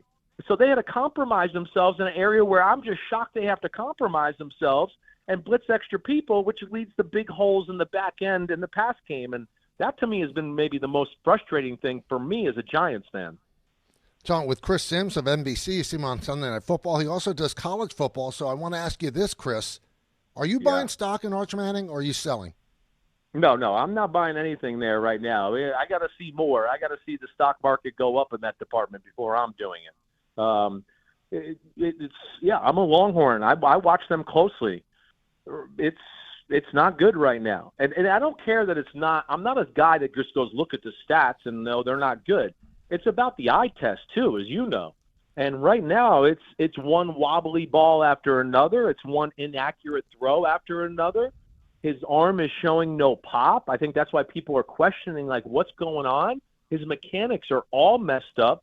And, they haven't functioned on the offensive side of the ball at a high level yet. So, no, for a guy that I think everybody just thought was slam dunk the number 1 pick in the draft, I think that's where it's shocking. He certainly can rebound here, but no, not looking anything like one of the top quarterbacks in college football through 3 weeks. Before we let you go, we were talking to Dan Orlovsky earlier, and we talked about Jaden Daniels, who gets hurt sometimes running, and then the narrative becomes, well, he shouldn't run as much. And I kind of parallel it to this in baseball. Paul Skeens throws 101 miles an hour. Yep. He's going to hurt his arm at some point. He's going to blow his ligament in his elbow at some point. Do you tell him to stop doing the thing that makes him great just so he stays healthy, or do you just ride him as long as you can? No, I think you ride him as long as you can. You do. You ride him. I think he's got a pretty good way about him. You just got to be careful. I think that's what they just have to continually kind of just preach to him. Like the extra 2 or 3 yards aren't worth it. Just go down. Don't let him get an extra hit on you. So, but his running is such a huge element, not only of his game, but for the success of the Commanders, right? I mean, it helps their running game out because you always got to worry about him, that, of course, they can run quarterback design runs with him.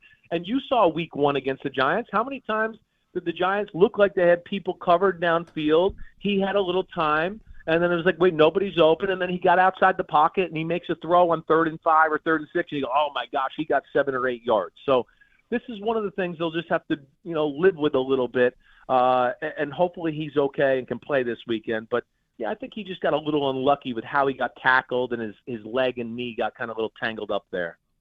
Great stuff, Chris. Enjoy the weekend. Hey, you the man, Michael K. See you, buddy. Thank you so much, Chris. That's Chris Simms of NBC. Love having him on. He really gives such a good perspective on everything. All right, so we talked about this a little bit yesterday, and I had one of the best baseball minds just research simple stuff for me. Who you voting for the MVP in the American League? Is it Cal Raleigh? Is it Aaron Judge? Now, I'm getting a feeling, just, see the way the wind blows, that a lot of people think it's going to be Raleigh.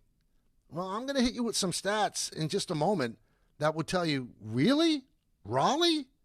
But you make your own decision, and I want to hear from you as well. Hey, get ready for a new Monday Night Football experience with the ESPN New York Couchcast when the Jets take on the Dolphins for the Week 4 divisional matchup. Settle in on the couch and join the Altcast with all your favorite ESPN New York personalities for instant reactions, unfiltered commentary, and behind-the-mic banter. Stream live on our YouTube page from kickoff to the final whistle. Grab your snacks and watch the game with the pros. It's the ESPN New York Couchcast, presented by Calandra's Bakery, Jacob's Pickles, and driven by the All-American Ford Auto Group, your giant Ford Auto Group with giant savings and a giant selection. Monday, September 29th, starting at 7 p.m. on the ESPN New York YouTube channel. I'm telling you about the Couchcast. I'm telling you about this show. So if you continue to consume ESPN New York, which is what you should be doing, because it's great. We have great shows. Well, now there's a visual aspect to it. So the thing that you have to do to continue with your allegiance to all of us is to subscribe to the ESPN New York YouTube channel. And if you've already done that, then you could be seeing the beautiful Fordham pullover that I'm wearing. You could be seeing that I'm doing the show with progressive lenses today. I'm not taking the glasses on and off. These are all things you could see how my hands move when I'm making a point. So for years and years and years, the Michael K. Show was simulcast on the Yes Network. This one's not. Now the visual aspect is back. All you have to do is go to the ESPN New York app. It's very, very simple. Click on the tile that says YouTube and then subscribe. It's very, very easy. And the enjoyment of seeing a handsome face in the morning like Rick DiPietro. Yeah, I know there's a trade-off. You also have to look at Dave Rothenberg, but you live through that just to take a look at Yummy. And then Barton Carlin. I think it's entertaining to look at Chris Carlin. For no specific reason. It's an entertaining show visually. And then Bart is built like he could still play in the NFL. Then this show, where you can look at my ugliness for 2 hours, and then Don, Hahn, and Rosenberg. Oh, yeah. And Hahn's a good-looking guy. The other two, you make the call. 1-800-919-3776. I'm going to give you the Judge and Raleigh comparison. Statistics, black and white. No opinion by me. I'll give you it at the end, but I'm going to give you the specific statistics that people vote on when they say who's going to be the MVP. Now, whichever way it falls, it's not an indictment of the other person. Both guys are having incredible seasons. But who's the MVP? Stick around and find out right here on the ESPN New York app and the ESPN New York YouTube channel. Things today can seem kind of unpredictable. Who knows what's around the corner, right? Well, at Total Wireless, we want to give you something to be sure about. With us, you save 50% off Metro and Cricket when you switch with one line. Guaranteed. And you get to keep the phone and number you love. Visit our Total Wireless store today. 50% savings for unlimited plans versus comparable Total Wireless unlimited phone plans based on standard plan rates. Some customers may only receive the guaranteed savings after contacting us and validating the current plan rate. Excludes promotional, discounted, and bring your phone rates. For total 5G unlimited plan or higher, auto pay required. Applied on next renewal date. Additional terms apply. Hey Yankees fans, hit your next adventure out of the park and onto the water with City Cruises New York. Sail your way to epic skyline views, delicious dining, and premium drinks. Upgrade your game day with a dining cruise, a cocktail sail, or a night with your favorite entertainers aboard City Cruises Live. Whether you're celebrating a win or just the weekend, City Cruises is a shipload of fun. Proud partner of the New York Yankees. Book today at citycruises.com/New York. Shop great new offers at Bay Ridge Mazda. Lease the 2025 Mazda CX-5S for as low as $239 per month or finance for 2.9% APR for 36 months. They will take any trade-in and accept all lease returns, even if you didn't lease with them.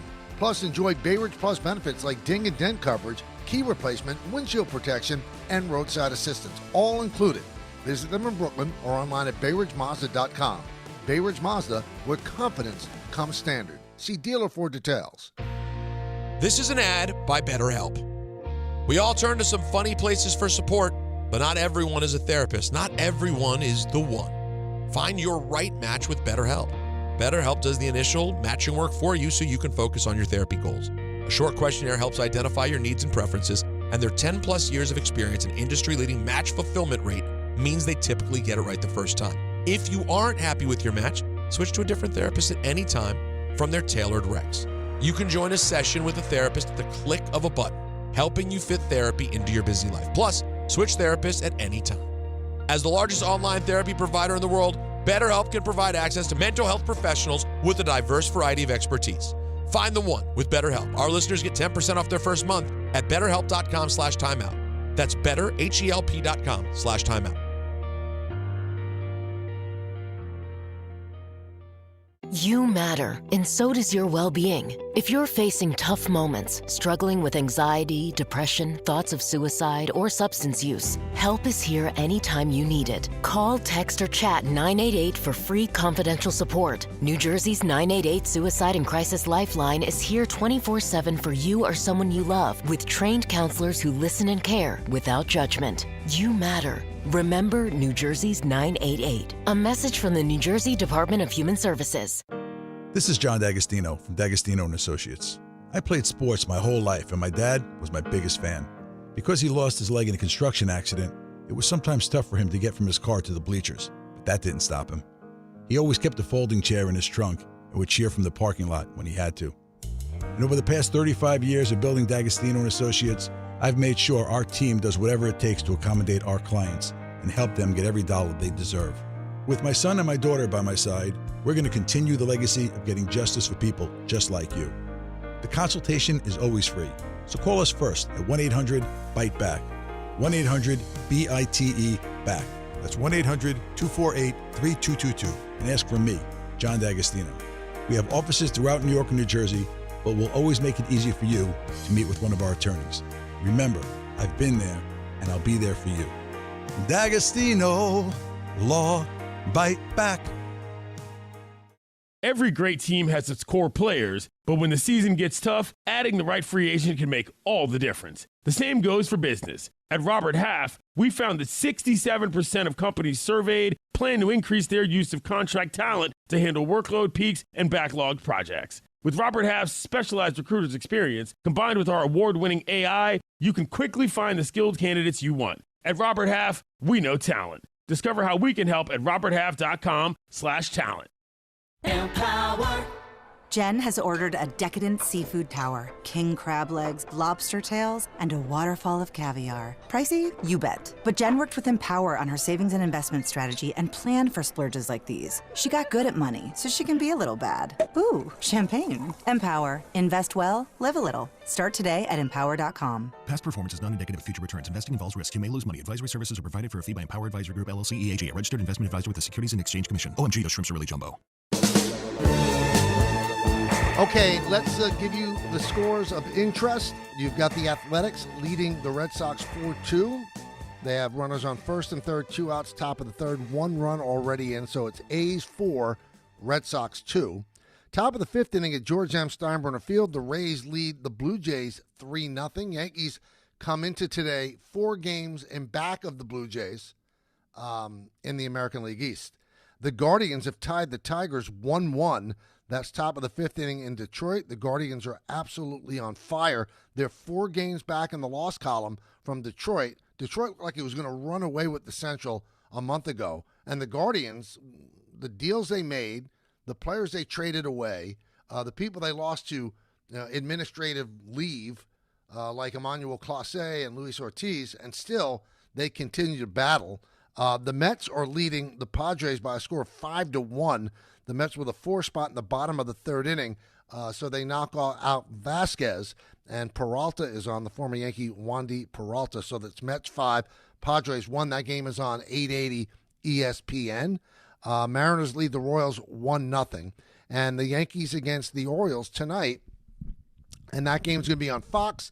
It's a 7:15 start. Povich against Fried. All right, so let's talk the Judge Raleigh comparison.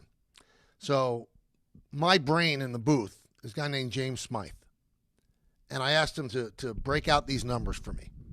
So here we go in the comparison of Judge and Raleigh. And Judge, by the way, has been on fire.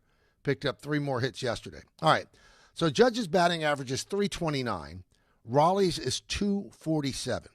And you might say, well, batting average doesn't mean anything. And maybe you're right in this day and age. On base percentage, Judge is at .453. Raleigh's at .360. Let's look at slugging, because Raleigh has 56 home runs, right? Judge is at .679. Raleigh's at .588. Let's go to OPS, which is so important. 1.132 for Judge. Raleigh is .948. Now we get to the home runs. Judge has 48. Raleigh has 56. So that's one lane that belongs to Raleigh. Another one is RBIs. Raleigh has 118. Judge has 103. Now let's look at runs scored. Judge has scored 127 runs. Raleigh, 104. Now let's look at WAR. This is baseball reference WAR. There are 2 types of WAR.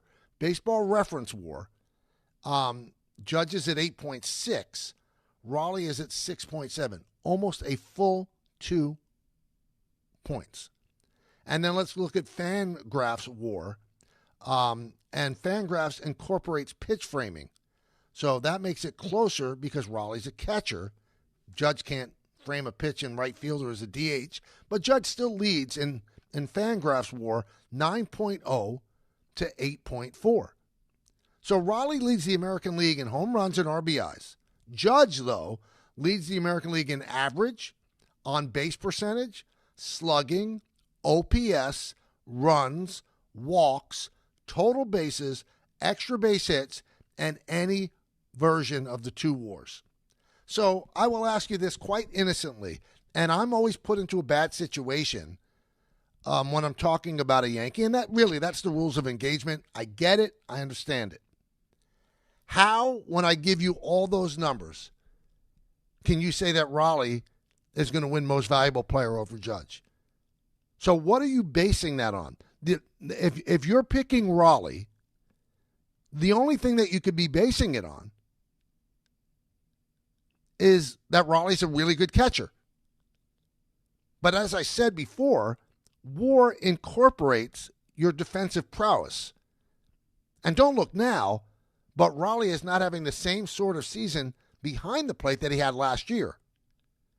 The guy is an absolute horse. He plays all the time,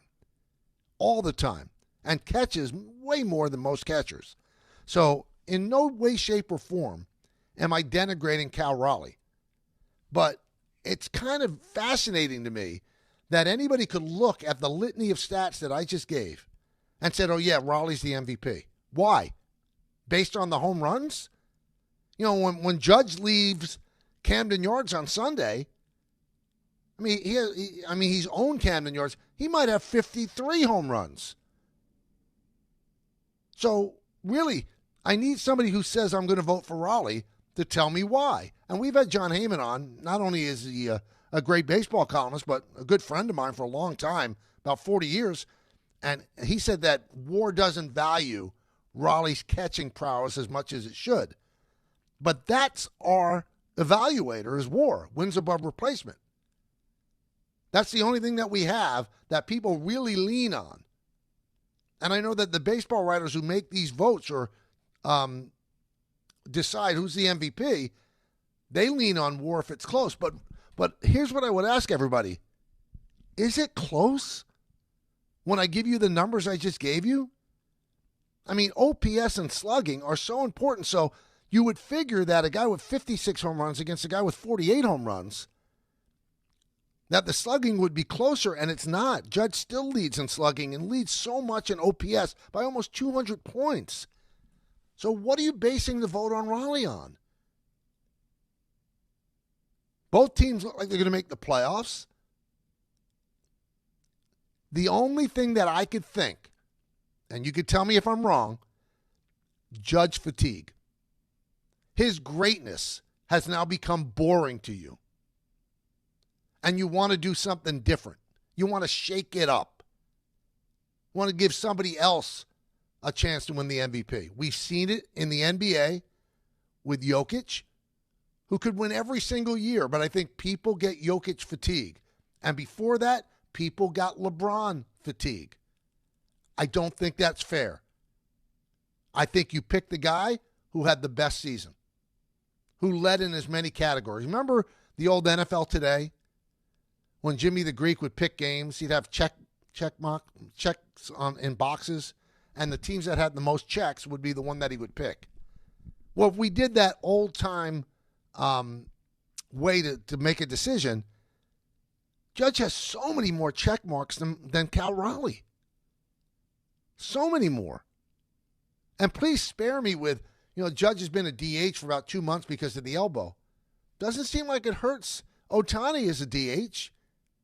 Last year he didn't pitch, and he won the MVP because he had a tremendous year. He's 50-50. And he has a tremendous year this year, too. It's not held against Ohtani because he doesn't play a position when he's hurt as a pitcher. And when Judge is in right field, he's a positive for the Yankees before he hurt his elbow. So the only way that you can give this to Raleigh is because you are overemphasizing the catching prowess, because every other number tells you that Judge is the MVP. So let's see what you think. We'll start with a good, smart caller, John in Bethlehem. John. Hey, Michael. How are you? Good. How are you? I'm good, thanks. Here's how I would look at it. If Austin Wells had the same exact numbers as Raleigh, right, I'm not even sure he'd be the MVP on the Yankees, period. Judge would still be the MVP. I think you're probably right. But it would hurt that the two New York votes, maybe they would be split. And Austin Wells is not the catcher that Raleigh is. So, but if you're saying he's the exact same player, would he be the MVP on the Yankees? It might not be. I think it would probably be Judge. And you know who else has been great? He's probably going to finish, I would say, in the top 15 in MVP voting, would be Cody Bellinger.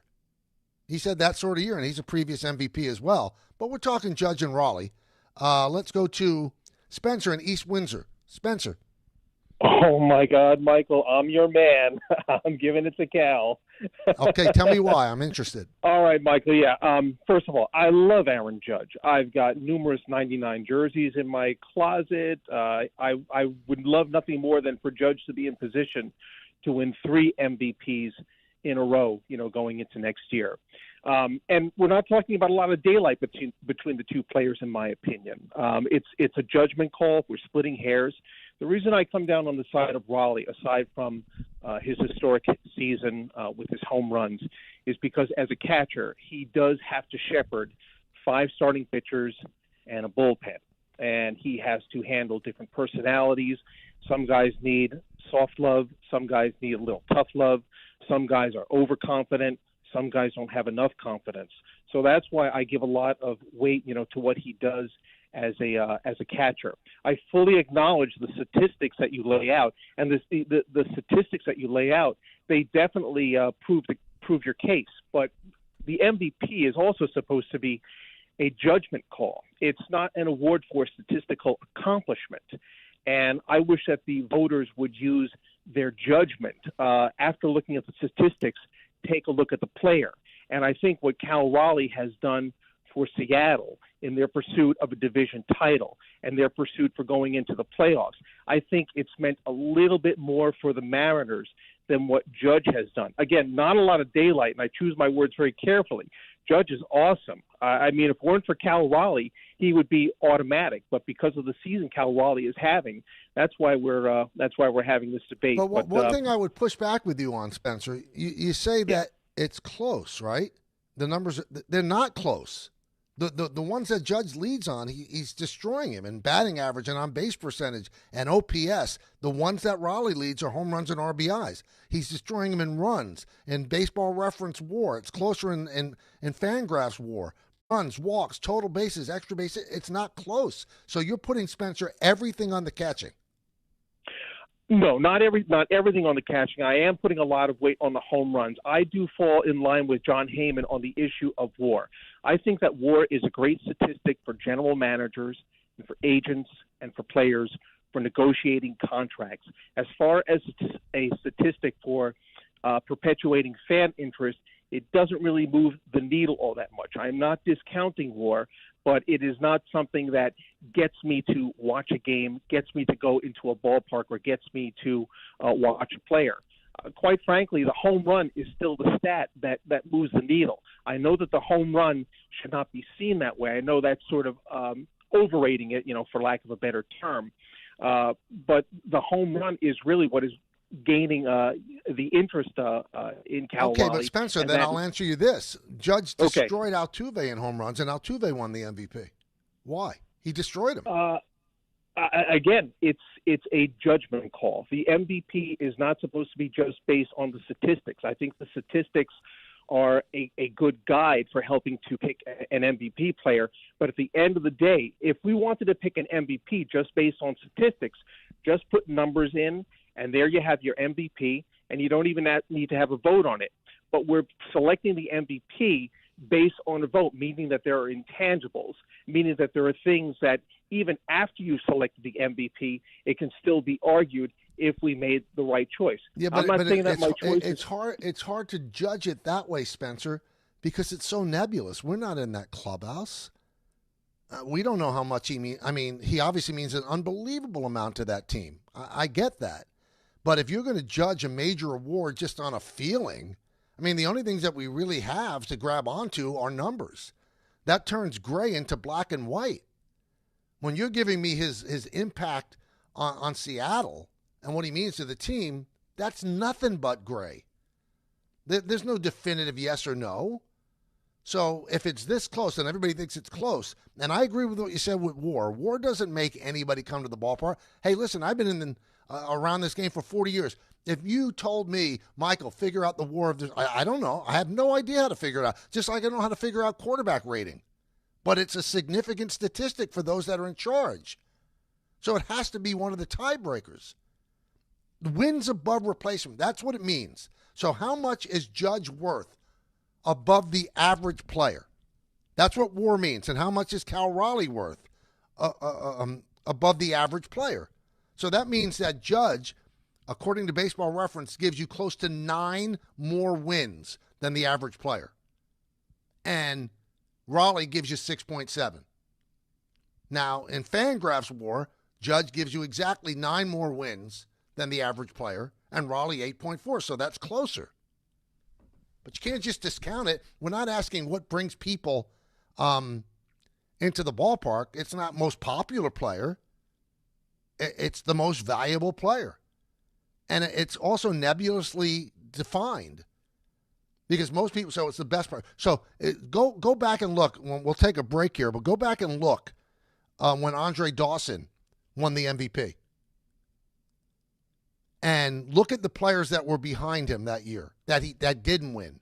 And he won the MVP by a good amount. If the statistical analysis that we have now was available then, he would not finish second.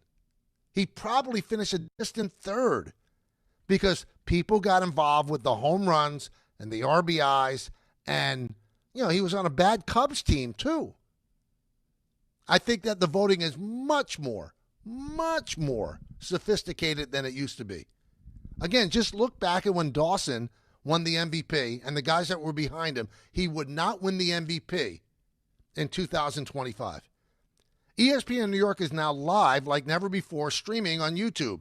Your favorite shows, DiPietro and Rothenberg, Barton Carlin, this one right here, The Michael K. Show, and Don Hahn and Rosenberg, now with live video. How about that? Interact, react, and be part of the conversation. Live on YouTube. Subscribe now at ESPN New York on YouTube and never miss a moment. We'll come back, take more of your phone calls, lead you right into Don Hahn and Rosenberg, give you the latest on the Mets score as well. It's The Michael K. Show, today on the ESPN New York app and the ESPN New York YouTube page.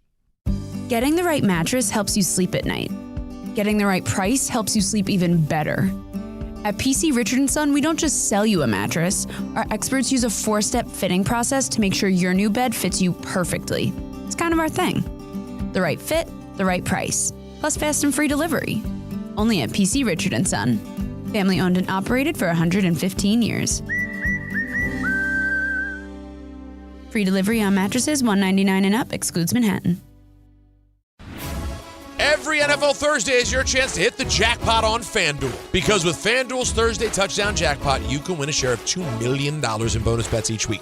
To get in on this Thursday's action, all you got to do is place an anytime touchdown scorer bet before the game kicks off. And if your player scores the first or last TD of the game, you'll win your bet plus a share of bonus bets. Just visit FanDuel.com/Peter to take a shot at the jackpot. That's FanDuel.com/Peter for your chance to win a share of $2 million in bonus bets. Play your game with FanDuel, an official sports betting partner of the NFL. 21 and over in physically present New York, opt-in required. Must apply profit boost token on select market. Prize pool to be split equally among all eligible participants who made the correct first or last TD pick. Bonus issued is not withdrawable bonus bets which expire 21 days after receipt. Restrictions apply. See terms at sportsbook.fanduel.com for all the gambling problem. Call 877-HOPE-NY or text HOPE-NY 467-369. Finding great candidates to hire can be like, well, trying to find a needle in a haystack, but not with ZipRecruiter. Its powerful technology actively finds and invites qualified candidates to apply to your job. So while other companies might deliver a lot of hay, ZipRecruiter finds you the needle in the haystack. See why 4 out of 5 employers who post a job on ZipRecruiter get a quality candidate within the first day. Try ZipRecruiter for free at ZipRecruiter.com/free. That's ZipRecruiter.com/free. Progressive presents Employee of the Month. Small Business Edition. Today's recipient from Lucky Larry's Landscaping, Larry! Larry saved his business money with a quick commercial auto quote from Progressive. Does it help he's his own marketing manager, accountant, executive assistant, and never been late? Technically, yes, but saving really put him over the edge. So, Larry, give Larry a round of applause. Be your own Larry. See if you could save in as little as 8 minutes at ProgressiveCommercial.com. Progressive Casualty Insurance Company and Affiliates. Okay, girls, ready to go? Yeah! Mom, I'm hungry. Can I have a snack? Me too, Mommy. You want a snack? Yeah! Got it? Children learn from our behaviors. Mommy, can you open this, All right, please? hold on 1 second. Okay. Okay, here. Thank you. They learn what is okay from the adults they see. Mommy, are you on your phone? If you're a distracted driver, chances are they will be too. What kind of driver are you raising? Funded by the Governor's Traffic Safety Committee. Game time isn't just on the field. It's in your driveway, too. At Kia City of the Bronx, they're making plays with the full lineup of brand new Kias ready for you at 3505 Connor Street. Don't sit on the sidelines while your dream car drives by. Visit KiaCity.com or call 646-917-7955 and they'll get you behind the wheel of something fresh. Kia City of the Bronx. This is how the Bronx drives. This is Joe Budden. You and I make decisions every day, but on Prize Picks, being right can get you paid. So I'm here to make sure you don't miss any of the daily fantasy action this football season with Prize Picks, where it's good to be right. Download the Prize Picks app today and use code PLAYNOW to get $50 in site credits after you play your first $5. That's code PLAYNOW to get $50 in site credits after you play your first $5. Prize Picks. It's good to be right. Must be present in certain states. Visit prizepicks.com for restrictions and details. As a scientist, I can tell you that Sundays are only 24 hours long. But with NFL Sunday Ticket and YouTube TV, you get every game every Sunday all in one place. That's upwards of 30 hours of NFL in one day. How can there be 30 hours in 24 hours, you ask? I have a theory. Magic. New users get NFL Sunday Ticket for 8 payments of $34.50 per month. Sign up at NFLSundayTicket.com. Local and national games on YouTube TV. NFL Sunday Ticket for out-of-market games excludes digital-only games and commercial use. Terms and embargoes apply. Availability varies. ESPN New York Couch Cast is coming. I just didn't feel like physically getting off the couch. Don't miss this live stream event with your favorite ESPN New York personalities, including Dave Rothenberg. Is football season here yet? Rick DiPietro, Chris Carlin, Michael Kay. Oh, football. And Don Hahn Rosenberg. They're playing football! It all happens September 29th when the Jets face the Dolphins on Monday Night Football. Watch the guys' instant reactions and hear their unfiltered commentary all game long. You're bad at football. See it all unfold on the ESPN New York YouTube channel. I'm just trying to have the best possible show. When does that start? The ESPN New York Couchcast is brought to you by the All-American Ford Auto Group, Calandra's Bakery, and Jacob's Pickles. Now, let me give you the latest scores. Let's see. Here we go. The Mets are leading the Padres 5-1, bottom of the fifth inning at Citi Field. The bullpen's going to get involved. Nice bounce-back start for Jonah Tong. Guardians and the Tigers, middle of the sixth inning in Detroit. It's 1-1 as the Guardians try to pull to within 3 of the Tigers in the Central. End of the fifth inning at Steinbrenner Field, and the Rays lead the Blue Jays 3-0. And the bottom of the fourth inning at Fenway Park, it's the Athletics 4 and the Red Sox 2. Mariners 1-0 over the Royals, bottom of the third. And the Yankees against the Orioles tonight to begin a 4-game set in Baltimore. And that game, unfortunately for us at Yes, will be on Fox. But every game after that, all 9 games will be on Yes to end the regular season. We're talking Judge and Raleigh. And let's start with Henry in South Carolina. Henry. Michael, such is life in America. We use information however we want to suit the narrative that we have. And it's far more fun to do it with baseball statistics than it is with big news of the day. So let's do it. In 2017, the big statistic that Altuve had over Judge was the batting average. Now, I continuously hear every day batting average doesn't matter. Well, it seemed to matter in 2017. And that's notwithstanding Jeff Luhnow and A.J. Hinch and everything that happened that year. Let's just accept that that was his batting average, right? This year, you have Judge slamming batting average, slamming OPS plus. If you take 70 points away from Cal Raleigh's OPS plus, he's the average baseball player. If you take 70 points away from Judge's OPS plus, he's pretty much close to what Cal Raleigh puts up there. So it's just interesting how we use statistics to fit the narrative we want. Your one caller from East Windsor, I'm not sure what his name was, he basically described vibes as why his vote would go toward Cal Raleigh. He handles the pitching staff. He's a catcher. I'm not taking anything away from that. But he did not say that Judge is the captain of the Yankees who has to, kind of, with vibes specifically, take care of the entire clubhouse. I don't understand why that didn't factor in any of his explanations. That's just interesting because, when how you we talk use vibes, different Henry, information. that's where you kind of lose me because we don't know. We don't know. we can only surmise. So when you can only surmise on certain aspects, then you have to go with the concrete. And the concrete are the numbers. And every single significant statistical category, except for home runs and RBIs, are in favor of Judge. And it's not like Judge is behind Raleigh by all. Judge is going to finish with 50 home runs.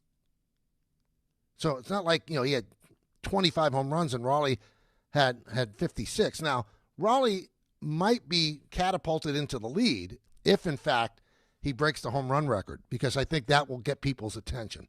We'll see. We'll talk more about this tomorrow. Hey, the Ryder Cup is in New York, and Midtown Manhattan will become golf's biggest stage. Ryder Cup Live at Rockefeller Center transforms the heart of New York City into an epic fan zone during every round. Fans can also see my show, The Michael K. Show, broadcast live on Thursday, September 25th from 1 to 3 p.m.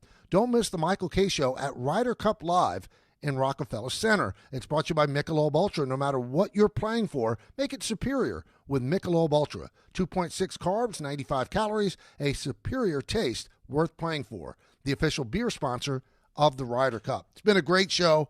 Thank you so much for being part of it. I know you really had to do your due diligence to listen today. The Mets are on 880, so you went to the ESPN New York app, or you've been watching us on the ESPN New York YouTube channel. Thank you for the effort. Tomorrow we're back on 880. We'll have our two-pack for sure. I'll give you my two football picks. We'll talk about the Yankees and the Orioles tonight and what the Mets do with the Padres.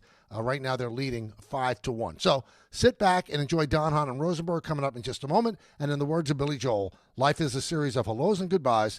I'm afraid it's time for goodbye again. See everybody. Have a wonderful rest of the day. Well, to hit a home run, everything's got to line up perfectly, just like when you find the person you want to marry. When it's time to propose, well, do what I did. Visit the engagement experts at London Jewelers. From their beautiful 2 by London collection to custom designs for any budget, they make finding